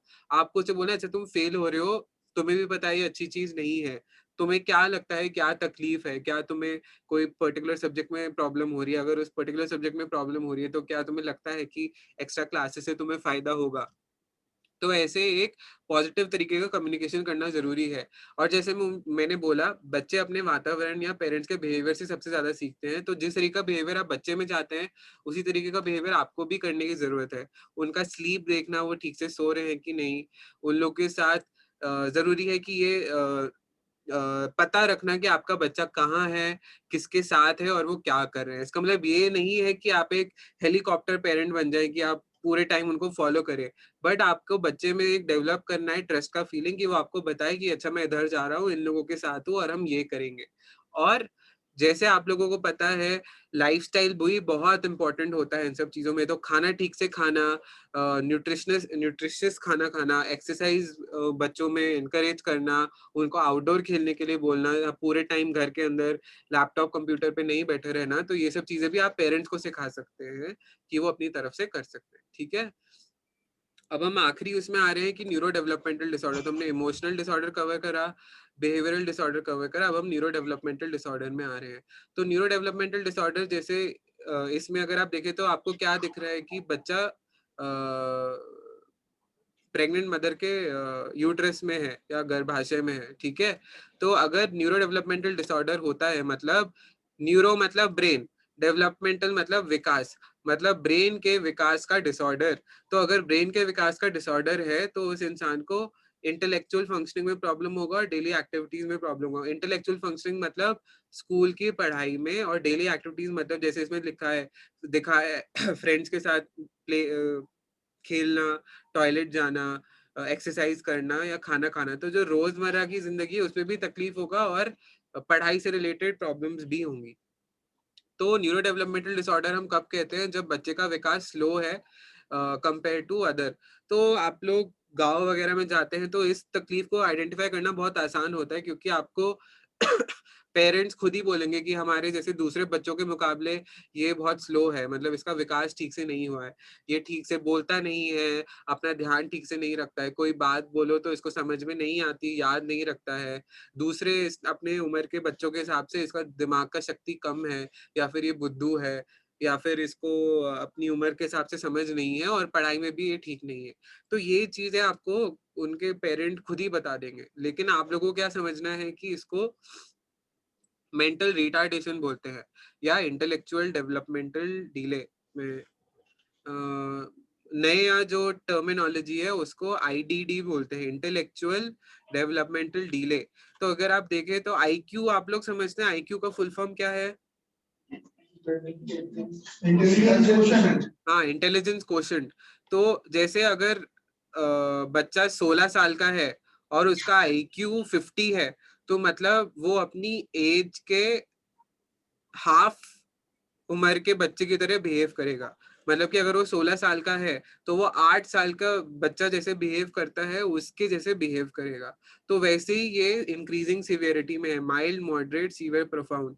तो अब जैसे जो 20 साल का 20 आईक्यू है जिसका, वो एक मान लीजिए 16 साल का अगर बच्चा है और उसका आईक्यू 20 है, तो वो मान लीजिए 3 या 4 साल के बच्चे की तरह बिहेव करेगा। तो हालांकि उसका जो फिजिकल डेवलपमेंटल है, मतलब बॉडी जो डेवलप हुआ है वो 16 साल के बच्चे के जैसा हुआ है, बट ब्रेन जो है वो अभी भी 2 या 3 साल का ही है। तो क्या होगा कि वो अगर आप देखें लास्ट में, तो वो अपना दांत ब्रश करने को नहीं होगा, बाल नहीं काट सकता, खाना ठीक से नहीं खा सकता। तो इस बच्चे को हमेशा जिंदगी भर एक सपोर्ट की जरूरत होगी, मतलब कोई देखभाल करने वाले की जरूरत होगी। अकेला ये सरवाइव नहीं कर सकता, क्योंकि आप खुद समझिए 2-3 साल का बच्चा आपको लगता है अकेले सरवाइव कर सकता है? नहीं। अगर उसको अकेला छोड़ देंगे उसके पापा मम्मी, तो वो जी नहीं पाएगा। उसी तरीके से अगर 50 to 70 आईक्यू है, तो वो बच्चा 6 to 8 स्टैंडर्ड के बच्चे के जितना बिहेव करेगा। तो वो मतलब जैसे कि उसका बात करना ठीक होगा, वर्बल लैंग्वेज ठीक होगा, अपना देखभाल कर सकता है, मतलब टॉयलेट जा सकता है, नहा सकता है, कपड़ा पहन सकता है, लोगों से ठीक से बात कर सकता है। अगर उसको ठीक तरीके का ट्रेनिंग दिया गया तो वो छोटा मोटा काम कर सकता है। छोटा मोटा काम मतलब जैसे किसी ग्रोसरी शॉप में बैठना और लोगों को, कस्टमर्स को कुछ खाने का सामान देना, या फिर जो वो खरीदना चाहते हैं वो सब चीजें देना। तो आईक्यू जो है वो इम्पोर्टेंट हो जाता है कि बच्चे का भविष्य क्या होगा और आप लोगों को उसको स्किल कैसे देनी है। और इस सब ट्रेनिंग के लिए भी साइकोलॉजिस्ट या साइकेट्रिस्ट फैमिली और बच्चे को ट्रेन कर सकते हैं। तो अगर आपकी नज़र में है कोई बच्चा जिसको आपको लगता है आईक्यू कम है या फिर उसको मेंटल रिटार्डेशन है, तो अगर आप उसको साइकेट्रिस्ट या साइकोलॉजिस्ट के पास रेफर करें तो सबसे पहली चीज़ है उनको डिसेबिलिटी का फायदा हो सकता है, मतलब गवर्नमेंट उनको कुछ पेंशन देगा हर महीने का और उनको ट्रेनिंग प्रोवाइड करेगा। ठीक है। SLD उतना इम्पोर्टेंट नहीं है, बट आप लोग इसलिए इम्पोर्टेंट है क्योंकि कुछ बच्चों का ये होता है कि IQ ठीक है, मतलब इंटेलिजेंस ठीक है, मतलब ऐसे नहीं उनके IQ में कुछ प्रॉब्लम है, बट उनको कुछ स्पेसिफिक लर्निंग की तकलीफ है। मतलब जैसे कि हो सकता है कि अगर उनको आप P लिखने को बोले तो वो Q लिख दे, B लिखने को बोले तो वो D लिखे, M लिखने को बोले तो W लिखे। मतलब क्या है कि उनकी राइटिंग उतनी ठीक नहीं है। उसके साथ साथ कुछ बच्चों को सिर्फ मैथमेटिक्स में तकलीफ हो सकती है कि उनसे मल्टीप्लिकेशन नहीं होता, उन लोगों से फ्रैक्शंस क्या होते हैं वो नहीं होता। तो इसको जैसे नॉर्मल, जैसा अगर आप लोगों ने मूवी देखी है तारे जमीन पर, मूवी देखी है आप लोगों ने? Dyslexia patient. हाँ, तो कौन था उसमें मेन एक्टर? Darshil Safari. हाँ, दरशील सफारी और आमिर खान थे। तो उसमें दरशील सफारी को लर्निंग डिसेबिलिटी था, मतलब कि हालांकि उसका सोचने का तरीका सही था, बट वो लिख पर ठीक से नहीं सकता था। बट अगर उसको अलग तरीके का ट्रेनिंग दिया, मतलब सिर्फ बोलने के लिए ओरल एग्जाम लिया, तो वो उसमें अच्छा कर सकता था। तो इन बच्चों में IQ नॉर्मल होता है, बट कुछ कुछ सीखने के सब्जेक्ट्स में प्रॉब्लम होती है। मैथ्स में हो सकती है, इंग्लिश में हो सकती है, या किसी भी रिटन सब्जेक्ट में हो सकती है।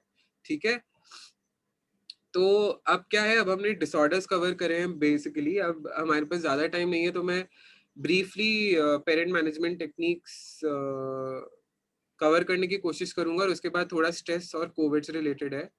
आप लोग अभी तक मेरे साथ हैं, आप लोग चाहते हैं कि 5 मिनट का ब्रेक लें, या फिर आप लोग कोई डाउट्स पूछना चाहते हैं?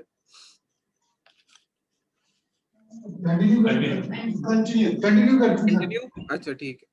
तो अभी तक हमने डिसऑर्डर्स क्या होते हैं वो पता करा, मतलब इमोशनल डिसऑर्डर क्या है, बिहेवियरल डिसऑर्डर क्या है, और न्यूरो डेवलपमेंटल डिसऑर्डर क्या है, क्योंकि ये 3 ब्रॉड कैटेगरीज इस एज ग्रुप में पाई जाती हैं, चिल्ड्रन एंड एडोलेसेंट्स में। तो अब क्या है, तकलीफ तो हम समझ गए, बट अब इन बच्चों के लिए हम क्या कर सकते हैं, हम मतलब आपके लेवल पे और पेरेंट लेवल पे हम क्या कर सकते हैं। तो कुछ टेक्निक्स हैं, स्पेशली ये इम्पॉर्टेंट हो जाती है उन केसेस में जो लोग माइग्रेंट हैं। मतलब उत्तराखंड में बहुत सारे लोग जो है, मान लीजिए जैसे तिब्बत से आते हैं, या फिर उत्तराखंड के लोग बड़े शहरों में जाते हैं पैसा कमाने के लिए, तो वो माइग्रेंट पॉपुलेशन होती है। तो उसमें क्या होता है कि जैसे मान लीजिए पिताजी गए हुए हैं बाहर के शहर में, और जो बच्चे का देखभाल है वो सिर्फ माँ कर रही है, या फिर हो सकता है कि जो फैमिली सेपरेटेड है, मतलब माता पिता का सेपरेशन हुआ है या डिवोर्स हुआ है, तो ये सब जो बच्चे होते हैं ये हायर रिस्क पे होते हैं प्रॉब्लम डेवलप करने के। तो उनके केस में ये पेरेंट मैनेजमेंट टेक्निक्स और भी ज्यादा इंपॉर्टेंट हो जाती है। तो अगर हम बात करें तो क्या क्या होती है पेरेंट मैनेजमेंट टेक्निक, तो सबसे पहली है चाइल्ड सेंटर्ड अप्रोच। मतलब बच्चे को सेंटर पे रखना, उसके आसपास, और उसको महत्व देना, और उसके आसपास रिलेटेड उसे सोचना। मतलब बच्चे के साथ क्वालिटी टाइम स्पेंड करना, बच्चा क्या करना चाहता है उसको लीड लेने देना, उसके अलावा बच्चे के साथ रहना, उसके साथ उसको इम्पोर्टेंस देना। क्वालिटी टाइम का ये मतलब नहीं है कि आप लोग एक रूम में बैठे हैं, आप अपने मोबाइल पे हैं, वो अपने मोबाइल पे है। ऐसा नहीं, बच्चे और आपके बीच में क्वालिटी टाइम होना चाहिए, मतलब कि आप दोनों उस एक्टिविटी में साथ इन्वॉल्व हैं, आप दोनों उस एक्टिविटी में अटेंशन दे रहे हैं एक दूसरे को। अगर बच्चा कुछ अच्छी चीज करता है, आप उसको इमिडिएटली फीडबैक दे सकते हैं कि अरे तुमने कितना अच्छा करा। मान लीजिए वो ड्राइंग कर रहा है, कलरिंग कर रहा है, उसने कुछ कलर अच्छे से करा, मतलब लाइन से बाहर नहीं निकाला, तो उसी समय बोलना कि अरे वाह तुमने कितना अच्छे से ड्राइंग करा है। तो 1-to-1 इंटरेक्शन बहुत इंपॉर्टेंट है, तो इसको हम चाइल्ड सेंटर्ड अप्रोच बोल रहे हैं। मैं डिटेल्स में नहीं जा रहा हूँ क्योंकि उतना इंपॉर्टेंट नहीं है आप लोगों के लिए। तो क्वालिटी टाइम जैसे दिन में एटलीस्ट 1 घंटा या 2 घंटा बच्चे के साथ स्पेंड करना बहुत जरूरी होता है, जिसमें 1-to-1 इंटरेक्शन हो। सेकेंड है कि increasing acceptable child behaviour, positive reinforcement. मतलब आप लोग स्कूल गए होंगे, तो अगर आप अच्छा परफॉर्म करते हैं टेस्ट में, जब आप बच्चे थे फर्स्ट सेकंड स्टैंडर्ड में, तो टीचर क्या करता था?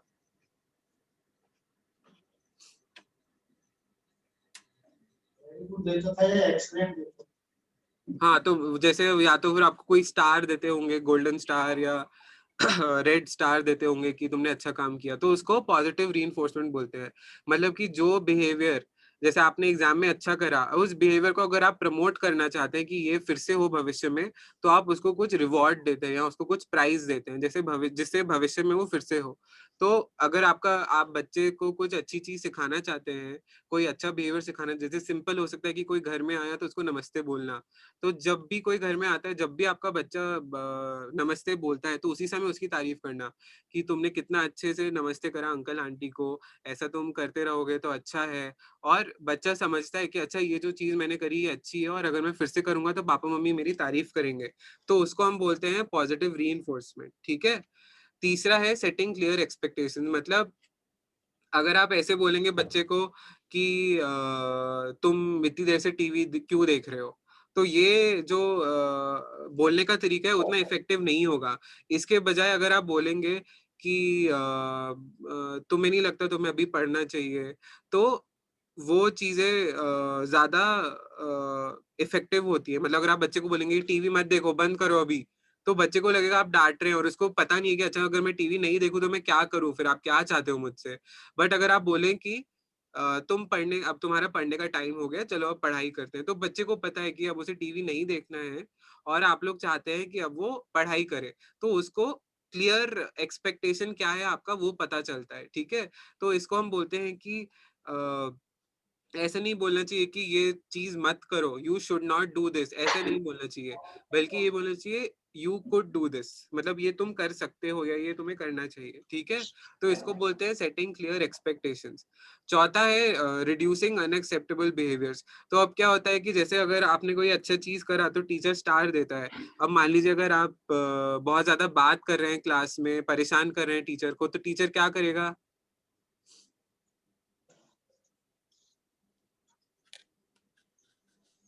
कोई बोलेगा टीचर क्या करेगा? अगर आप परेशान कर रहे हैं दूसरे लोगों को, शोर मचा रहे हैं, तो टीचर क्या करेगा? पनिशमेंट देगा। हाँ, पनिशमेंट देगा। क्योंकि पनिशमेंट इसलिए देगा क्योंकि वो अब आपको सिखाना चाहता है कि जो तुमने बिहेवियर किया है वो सही नहीं है, वो गलत है, और मैं नहीं चाहता कि तुम भविष्य में फिर से ये चीज करो। तो इसको हम बोलते हैं नेगेटिव रीइंफोर्समेंट या पनिशमेंट देना। ठीक है। कि बच्चे को सिखाना कि अगर उसने कुछ गलत किया है तो उसको कैसे हम लोग पनिश करें। पनिश का मतलब ये नहीं कि आप उसको मारे। कभी कभी आप ऐसा हो सकता है उसकी प्रिविलेज ले सकते हैं। मतलब अगर वो शैतानी कर रहा है और उसका टीवी देखने का टाइम है मान लीजिए 12 से 1, तो आप उसको बोल सकते हैं देखो आज तुमने शैतानी करी थी, तुमने जैसे मान लीजिए अपने बड़े भाई को मारा था, तो आज तुम्हारा टीवी में अलाउ नहीं करूंगा देखना। तो क्या है, आप उसको मार नहीं रहे हैं, आप उसको पनिश नहीं कर रहे हैं, बट उसका एक प्रिविलेज ले रहे हैं उससे, जिससे बच्चे को लगता है कि अच्छा मैंने गलत काम किया, तो जो मेरा एक एक्टिविटी था जो मुझे पसंद है वो पापा मम्मी ने ले लिया।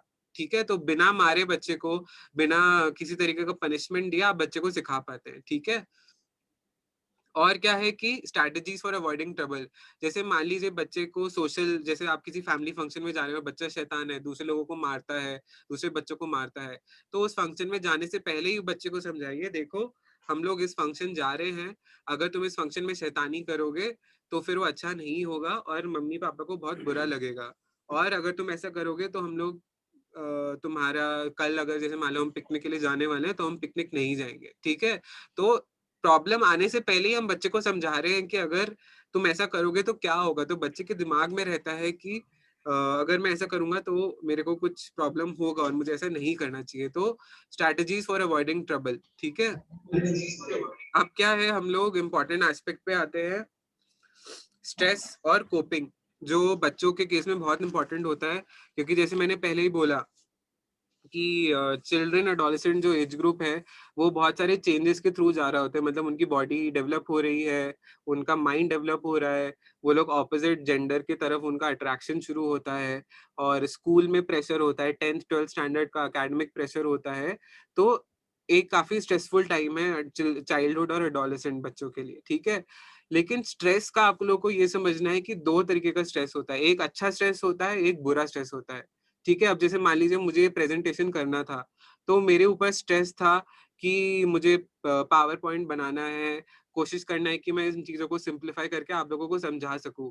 तो इसको बोलते हैं अच्छा स्ट्रेस, कि इस स्ट्रेस की वजह से मैंने काम किया, मैंने प्रेजेंटेशन बनाया, मैंने अपनी प्रेजेंटेशन को सोचा मैं आप लोगों को कैसे समझाऊंगा, तो मेरा काम आगे बढ़ा। हो सकता है अगर मुझे वो स्ट्रेस नहीं होता तो मैं ये चीजें नहीं करता, मैं बोलता ठीक है जैसा भी है, मैं कुछ भी बोल दूंगा, उन लोगों को क्या समझ में आएगा, ठीक है। तो एक अच्छा स्ट्रेस है जिसकी वजह से मैं ये काम कर पाया। लेकिन दूसरा स्ट्रेस जो होता है वो होता है एक बुरे तरीके का स्ट्रेस।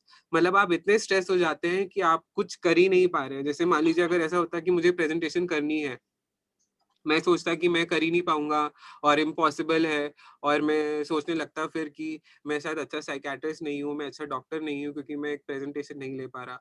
तो अब क्या हुआ है, वही स्ट्रेस जो पहले अच्छा था वो अब बुरा हो गया है ना। तो इसको हम बोलते हैं गुड स्ट्रेस और बैड स्ट्रेस। तो एक जो ऑप्टिमम लेवल का स्ट्रेस होता है वो जरूरी होता है कि इंसान की फंक्शनिंग के लिए। तो स्ट्रेस सिर्फ बुरा नहीं होता है, स्ट्रेस अच्छा भी होता है, ये मैं बताना चाहता था। और इंसान स्ट्रेस कब होता है, जैसे अगर आप फिगर में देखें, जब जो सप्लाई है, मतलब जो आपके पास रिजर्व है काम करने का, और जो डिमांड है आपके आउटसाइड वर्ल्ड से, वो मैच नहीं करते हैं। मतलब मान लीजिए आप दिन के 2, जैसे मैं मान लीजिए दिन में 3 प्रेजेंटेशन ले सकता हूँ। अब अगर मुझे कोई बोल दे कि तुम दिन में 10 प्रेजेंटेशन लो, तो जो मेरा रिसोर्सेज है वो तो सिर्फ 3 प्रेजेंटेशन का है, बट अब डिमांड 10 प्रेजेंटेशन की है, तो मैं कोप नहीं कर पाऊंगा। मैं स्ट्रेस जो ये है वो मेरे लिए बहुत ज्यादा हो जाएगा और मैं उसको हैंडल नहीं कर पाऊंगा। तो बेसिकली आपको समझना है, कोई भी इंसान अगर बोलता है कि मैं बहुत स्ट्रेस्ड हूँ, तो पहले आपको समझना है कि वो अच्छा स्ट्रेस है, बुरा स्ट्रेस है। दूसरा स्ट्रेस आपको समझना है ऐसा स्ट्रेस क्यों आ रहा है, क्या ऐसे कुछ डिमांड हुआ है उसके रोजमर्रा की लाइफ में कि वो उसको कोप नहीं कर पा रहा है, ठीक है। तो स्ट्रेस के सिम्टम्स क्या होते हैं, स्ट्रेस आपको समझना है कि साइकोलॉजिकल सिम्टम्स भी होते हैं, फिजिकल सिम्टम्स भी होते हैं, और बिहेवियरल सिम्टम्स भी होते हैं।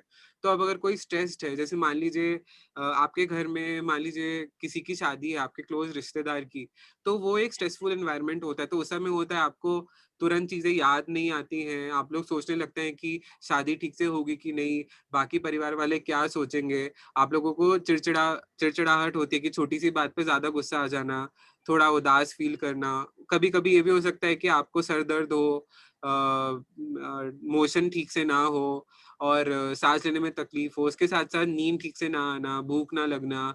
और जिन लोगों में टेंडेंसी है वो लोग अल्कोहल का, तंबाकू का ज्यादा इस्तेमाल करने लगते हैं। तो ये स्लाइड इसलिए इंपॉर्टेंट है कि आप लोग इस चीज में समझिए कि जो मन का तनाव है या स्ट्रेस है, वो बॉडी के सिम्टम्स में भी आ सकते हैं। जैसे अब कोई स्ट्रेस्ड है तो उसको पेट में भी दर्द हो सकता है, डायरिया भी हो सकता है, हार्ट रेट भी उसका बढ़ सकता है। हालांकि उसकी बॉडी ठीक है, बट क्योंकि उसका माइंड तनाव में है, उसको ये फिजिकल सिम्टम्स भी हो सकते हैं। तो माइंड का स्ट्रेस जो है वो बॉडी के स्ट्रेस के रूप में भी उभर सकता है। तो अब इस स्ट्रेस को झेलने के लिए हम लोग कैसे कोप कर सकते हैं। कोपिंग का मतलब क्या होता है, कैसे हम लोग एक स्ट्रेस से डील करते हैं या फिर उसको कैसे हैंडल करते हैं जिससे कि वो हमारे लिए उतना स्ट्रेसफुल ना रहे। तो सबसे पहला क्या है कि हम लोग रिलैक्स करने का कोशिश करें। अब रिलैक्सेशन जो होता है वो जैसे योगा हो सकता है, एक्सरसाइज हो सकता है, या फिर अपने मनपसंद की कोई हॉबी करना, एक जॉग के लिए जाना, रनिंग के लिए जाना।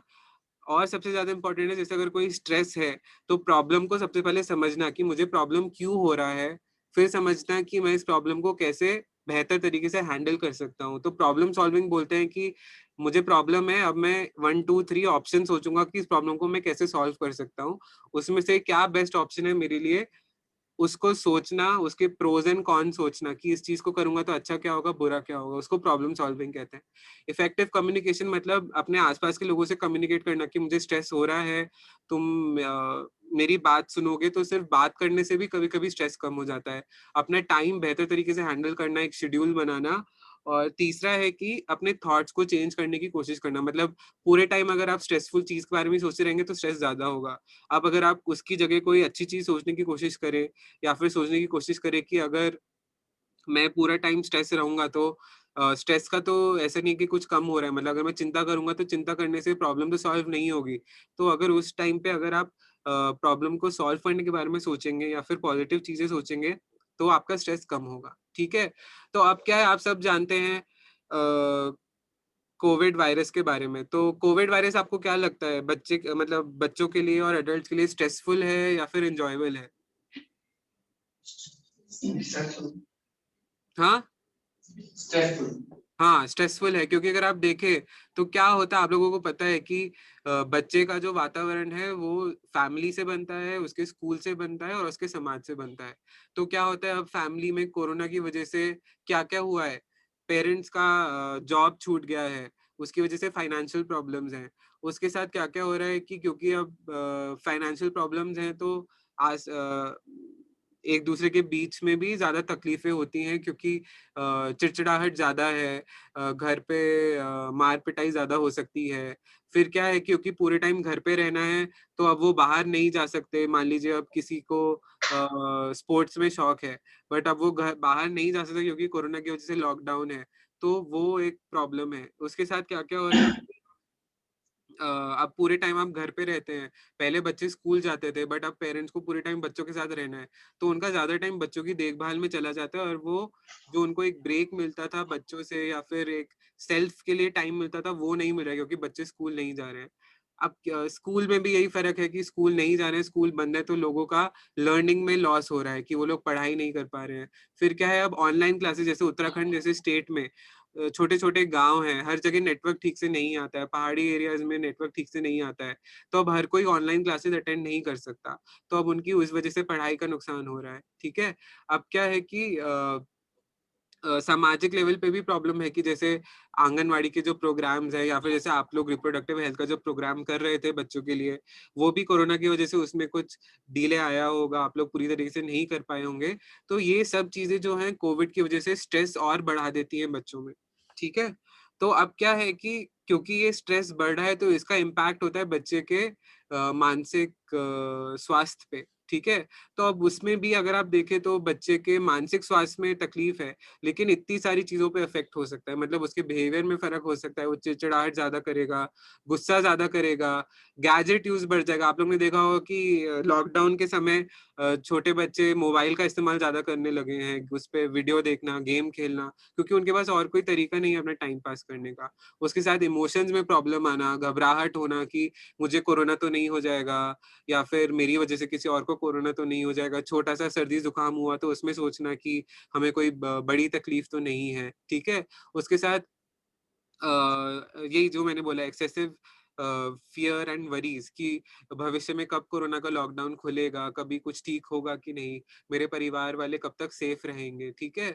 उसके साथ फ़िज़िकल हेल्थ, नींद का प्रॉब्लम होना, खाना ठीक से नहीं खाना, फ़िज़िकल एक्टिविटी कम होना क्योंकि लॉकडाउन है। उसके साथ-साथ, क्योंकि जैसे मैंने बोला, बच्चा अपने वातावरण से सबसे ज़्यादा सीखता है, बट कोरोना के टाइम क्या है, उसका वातावरण हमने लिमिट कर दिया कि वो बाहर नहीं जा सकता।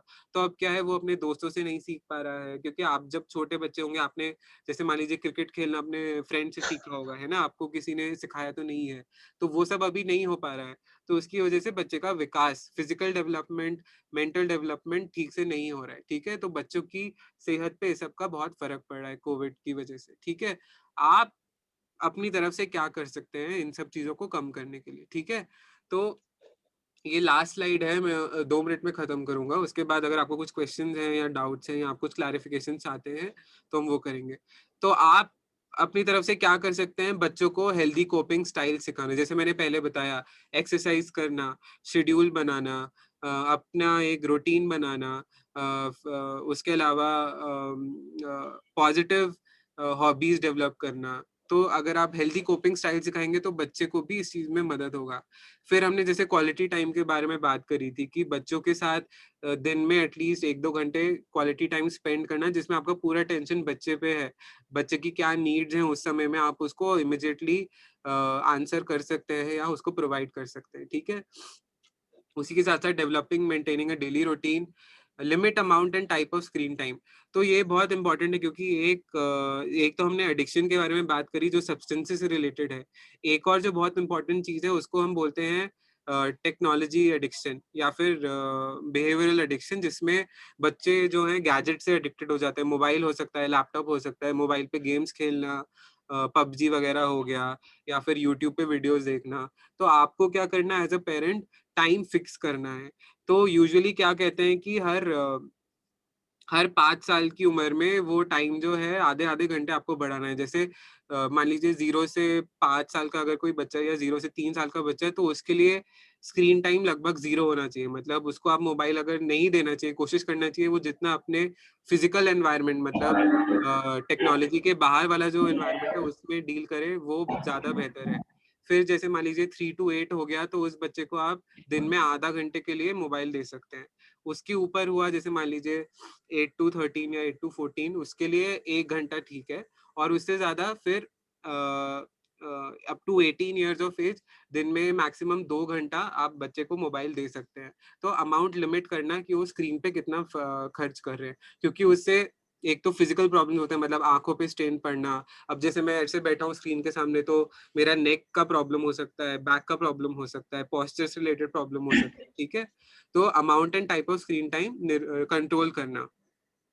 उसके साथ-साथ अवॉइड अनहेल्दी कोपिंग स्किल्स, मतलब बच्चे को सिखाना कि गुस्सा करने से उसको चीज़ें नहीं मिलेंगी या फिर उसको सब्सटेंसेस नशा करने से चीज़ें नहीं मिलेंगी, ठीक है?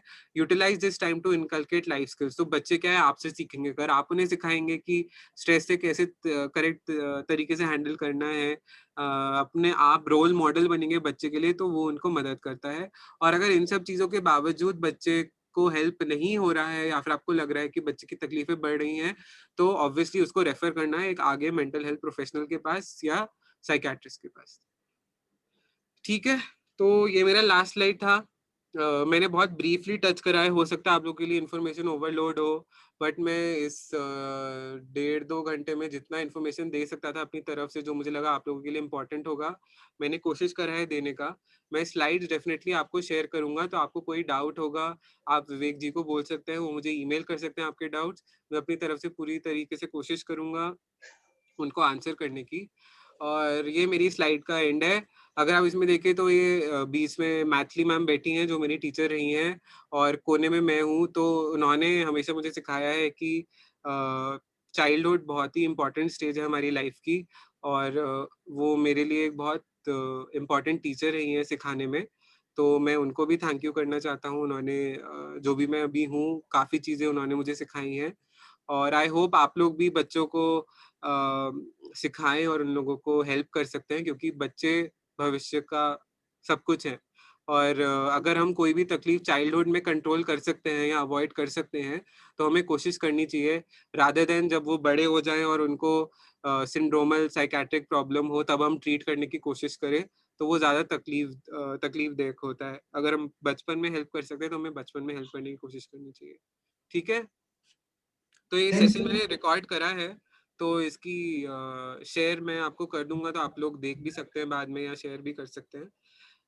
आप लोग मुझसे कुछ सवाल पूछेंगे तो मुझे अच्छा लगेगा, मुझे समझ लगेगा आप लोग कुछ समझे हैं, वरना हमारे पास 10-15 मिनट और हैं। तो विवेक जी आप देख लीजिए आप क्या। हाँ, डेफिनेटली। सबसे पहले मैं डॉक्टर प्रतीक आपको थैंक्स, बहुत बहुत धन्यवाद इतने अच्छे जटिल विषय को बहुत ही बढ़िया तरीके से, रोचक तरीके से प्रस्तुत करने के लिए। और मैं समझता हूँ हमारे सारे पार्टिसिपेंट जो है, थैंक यू। Thank you. अब हमारे मेनली अपनी आरडीआई टीम है सर, और आप लोगों के कुछ भी प्रश्न है, कोई क्वेरी है रिगार्डिंग मेंटल हेल्थ, तो मैं ये जानना चाह रहा था, क्या कुछ स्क्रीनिंग टूल्स हैं जिनको हम स्कूल में यूज कर सकें या कम्युनिटी में यूज कर सकें टू अंडरस्टैंड द डिप्रेशन, जैसे डिप्रेशन है, स्ट्रेस है, एंजाइटी है, हाउ टू कैलकुलेट देम, और टीचर को इस नॉलेज को दे सकें ताकि वो यूज कर सकें और बच्चों तक इसको और अच्छी तरह से, जैसे आई टू आई है। तो बल्कि इंडिया में एक स्कूल मेंटल हेल्थ प्रोग्राम भी चलता है, जिसके तहत टीचर्स को ट्रेन किया जाता है कि वो लोग कैसे आइडेंटिफाई कर सकते हैं कुछ कुछ साइकेट्रिक प्रॉब्लम्स।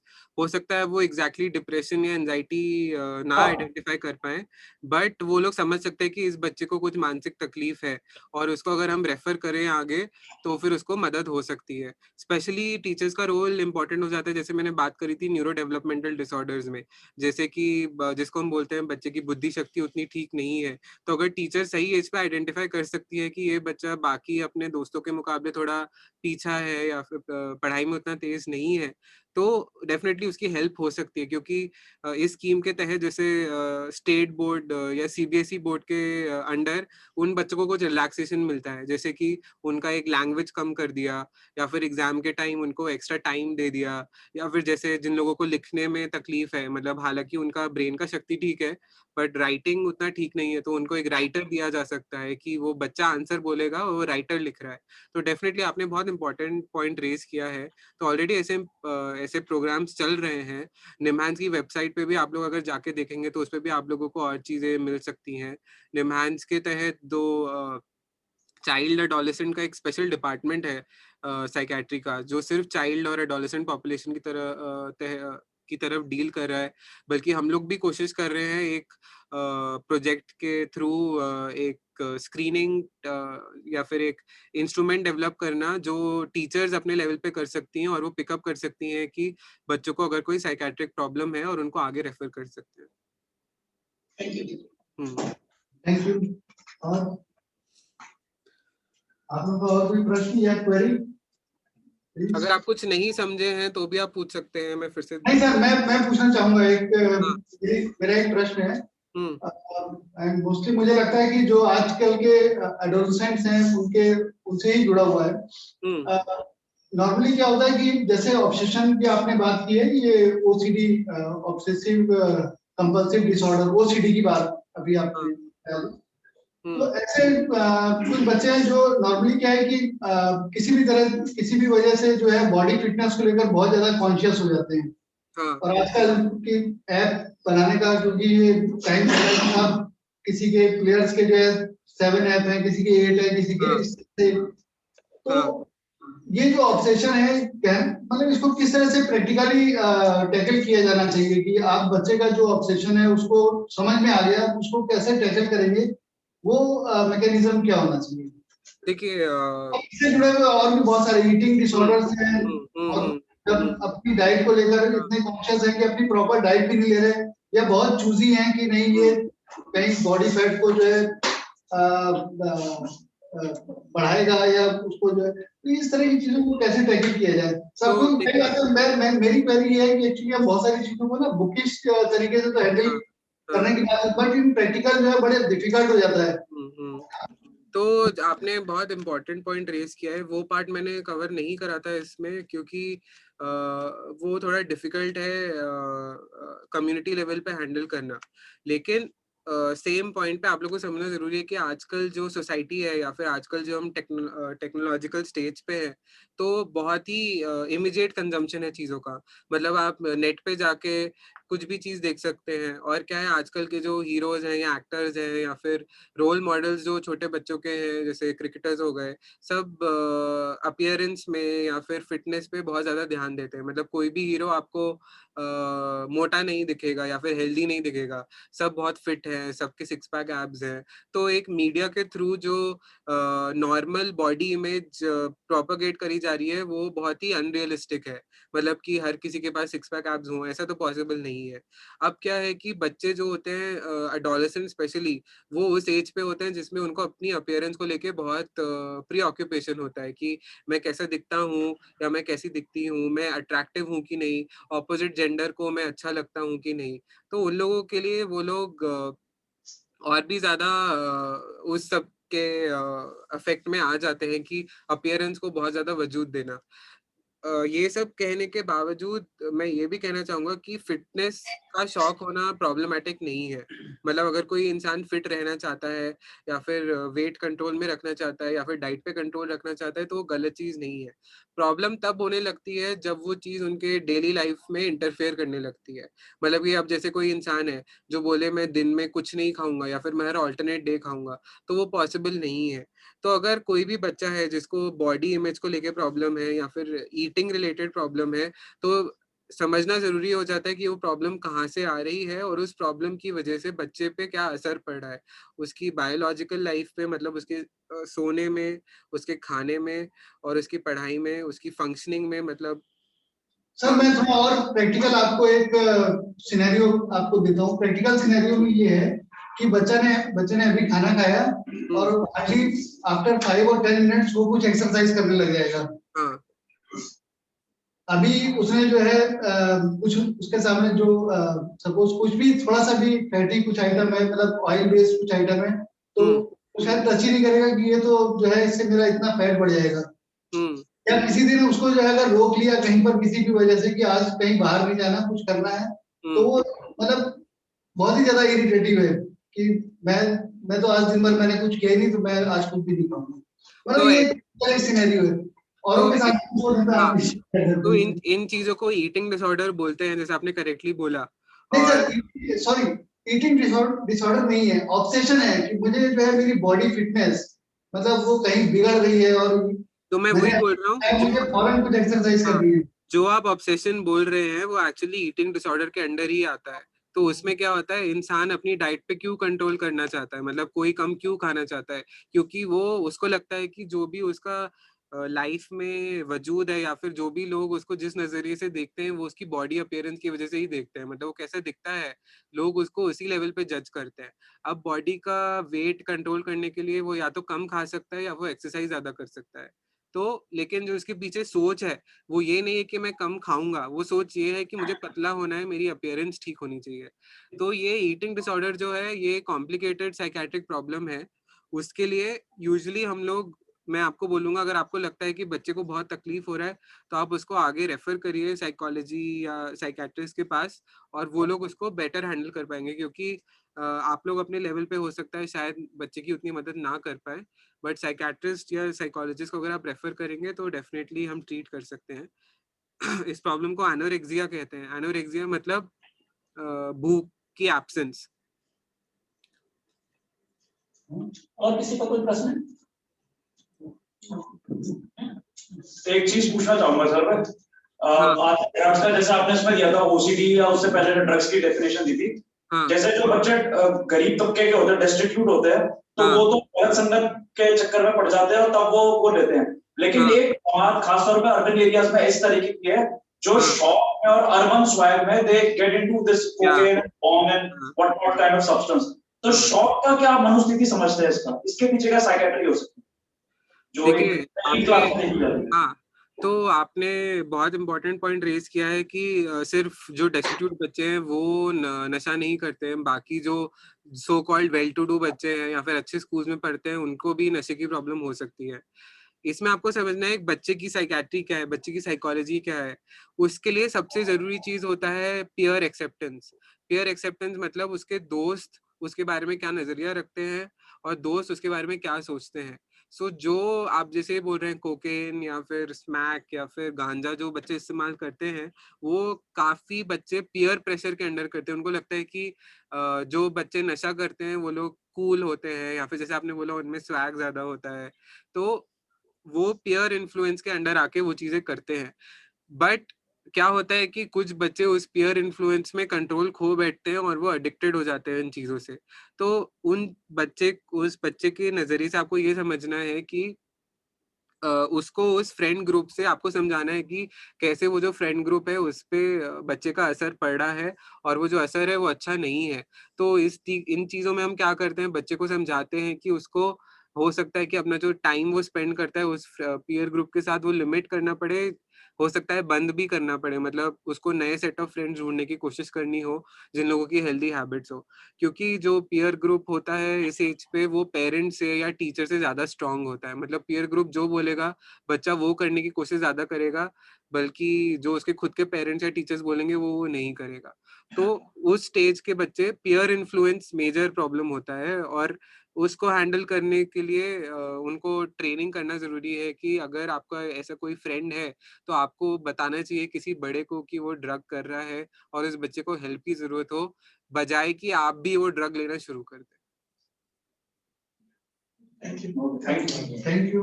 Thank you. एक चीज, एक प्रश्न मेरा भी है कि जो मेंटल हेल्थ है उसके इम्प्रूवमेंट के लिए सबसे ज्यादा क्या चीज ऐसी है जो की जाए तो इम्प्रूवमेंट हो मेंटल हेल्थ पे बच्चे के? मेंटल हेल्थ के लिए, मेंटल हेल्थ के लिए क्या करें जिससे बच्चे की हेल्थ का इम्प्रूवमेंट हो? तो सबसे पहले क्या होता है कि जैसे मैंने आपको बताया तीन इम्पॉर्टेंट चीजें हैं बच्चे की हेल्थ जिससे अफेक्ट होती है। एक है उसके पेरेंट्स, एक है उसका स्कूल और एक है उसका पीयर ग्रुप। तो आपको अवेयर होना चाहिए कि as a parent first of all कि अगर मैं ऐसी कुछ चीज कर रहा हूँ जिससे बच्चे की मेंटल हेल्थ पे फर्क पड़ेगा तो वो चीज मुझे नहीं करनी चाहिए। तो उसका एक उदाहरण हो सकता है कि बच्चे को कॉर्पोरल पनिशमेंट देना, जो अब गवर्नमेंट ने बैन भी करा है कि बच्चों को कॉर्पोरल पनिशमेंट नहीं दे सकते, क्योंकि उससे बच्चा सीखता नहीं है, उससे बच्चा डर जाता है और उसकी मेंटल हेल्थ पे फर्क पड़ता है।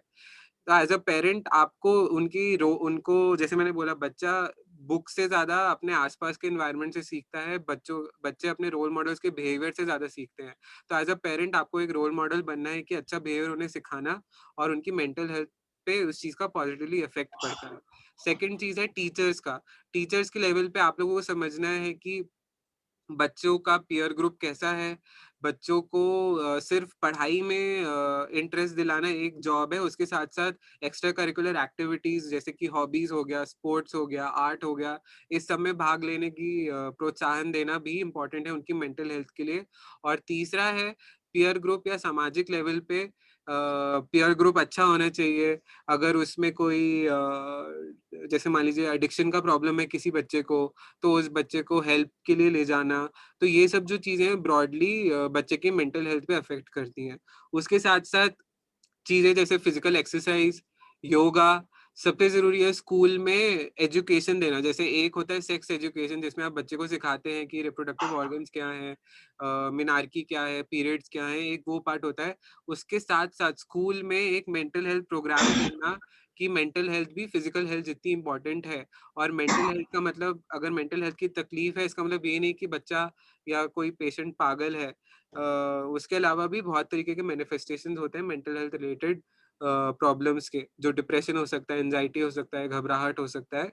तो ये सब अगर एक कम्युनिटी लेवल पे हम लोग प्रोग्राम्स करें तो इससे डेफिनेटली बच्चों की मेंटल हेल्थ पे असर पड़ेगा। एक चीज और है सर, हाँ ये लाइफ में जो है, ये मैंने एक लिटरेचर पढ़ रहा था कहीं पे कि 70 to 80% जो है लर्निंग जो है 7-8 साल की एज में हाँ। हो जाती है किसी भी व्यक्ति की। क्या हो 70 जाता 70 to 80% क्या हो जाती है बच्चों में? मैं समझा नहीं। मतलब अंडरस्टैंडिंग जो है इसी हाँ एज में होती है, 7 से 8 साल तक के बच्चे को। हाँ हाँ। तो पूरे देखिए, जो बच्चे का ब्रेन होता है वो हम कहते हैं कि 16 साल की उम्र तक बच्चे का ब्रेन बढ़ता है। मतलब उसकी ब्रेन का साइज बढ़ता है, उसकी लर्निंग कैपेसिटी बढ़ती है, उसकी इंटेलिजेंस बढ़ती है। उसमें से क्या है, सबसे क्रिटिकल पीरियड ये होता है ये जैसे 8 to 12 ईयर्स का, क्योंकि उस समय बच्चा थोड़ा थोड़ा काफी हद तक इंडिपेंडेंट हो जाता है। बट उसके साथ साथ वो पेरेंट्स पे डिपेंडेंट भी होता है और इम्प्रेशनेबल होता है। मतलब पेरेंट्स या टीचर्स उसको जो सिखाएंगे वो उसको ग्रास्प बहुत जल्दी करेगा। और उस समय उसका ब्रेन भी, जैसे बोलते हैं कि बहुत मैलिएबल होता है। मतलब कि आप जिस शेप में उसको कन्वर्ट करना चाहते हैं वो इजीली उस शेप, जैसे सॉरी, क्ले के जैसा है। मतलब अगर आप उसको ठीक तरीके से मोल्ड करेंगे तो उस एज पे वो अच्छा रूप ले सकता है। अगर उस टाइम पे उसको सही तरीके का एक्सपोजर, एक्सपीरियंस नहीं मिला, अगर बच्चे के लाइफ में बहुत स्ट्रेसफुल एक्सपीरियंसेस हुए या ट्रॉमा एक्सपीरियंसेस हुए, तो उस समय उस बच्चे की लॉन्ग टर्म लाइफ पे इफेक्ट पड़ सकता है। तो डेफिनेटली वो जो एज ग्रुप आपने बोली वो काफी इंपॉर्टेंट है। बट बच्चे का ब्रेन का विकास 16 ईयर्स ऑफ एज तक होता है। तो 1 to 16 ये पूरा जो एज है, बच्चा बहुत ही वल्नरेबल पीरियड में होता है। अगर उस समय उसको सही तरीके का ट्रेनिंग, अटेंशन या फिर केयर, कंफर्ट नहीं मिला तो बच्चे की लॉन्ग टर्म जिंदगी पे इफेक्ट पड़ता है। ठीक है। और कुछ? एक चीज और पूछनी थी, हाँ आजकल कौन से नहीं बच्चों के अंदर कौन से मनोभाव ऐसे होते हैं जो आगे जाके वो सुसाइड की तरफ उनके कदम बढ़ते हैं, कैसे फील करेंगे ये बच्चा ऐसा नहीं? हाँ, तो जैसे क्या है, टेक्नोलॉजी का इस्तेमाल अच्छी चीज के लिए भी करते हैं बच्चे, बुरी चीज के लिए भी करते हैं। तो जैसे अभी हाल फिलहाल में एक फेमस एक्टर थे बॉलीवुड के, सुशांत सिंह राजपूत। तो उन्होंने सुसाइड कमिट किया, मतलब सुसाइड कमिट नहीं, सुसाइड से उनकी डेथ हुई थी। तो अब क्या है कि उसके बाद न्यूज आई थी कि किसी शहर में किसी बच्ची ने, मतलब चाइल्ड एडोलेसेंट एज ग्रुप की बच्ची ने भी सुसाइड के द्वारा अपनी जान ले ली। तो क्या है कि बच्चे बहुत इम्प्रेशनेबल होते हैं, और स्पेशली ऐसे लोग जैसे सेलिब्रिटीज हो गए, क्रिकेटर्स हो गए, उन लोगों के साथ जो होता है वो लोग कभी कभी उससे अपने आप को रिलेट करने की कोशिश करते हैं। और इंटरनेट बहुत ही बड़ी और अनसेफ जगह है, मतलब बच्चा पढ़ाई भी सीख सकता है और उसमें, और जो भी चीज गूगल के थ्रू अवेलेबल है सब चीज बच्चों के फिंगर टिप्स पे है मोबाइल पे। तो पेरेंट्स का रोल हो जाता है मॉनिटर करना कि बच्चे की एक्टिविटीज क्या है इंटरनेट पे। जैसे मैंने बोला, मोबाइल का टाइम फिक्स रखना दिन में कि बच्चा कितना घंटे स्पेंड कर रहा है मोबाइल पे। बच्चे के साथ एक कम्युनिकेशन ओपन रखना कि अगर उसके मन में विचार आ रहे हैं तो कैसे वो फ्रीली बात कर सकते हैं अपने पेरेंट्स से बिना डर के कि पेरेंट्स उसको डांटेंगे या मारेंगे। तो ये सब चीजें उस समय बहुत इंपॉर्टेंट हो जाती है।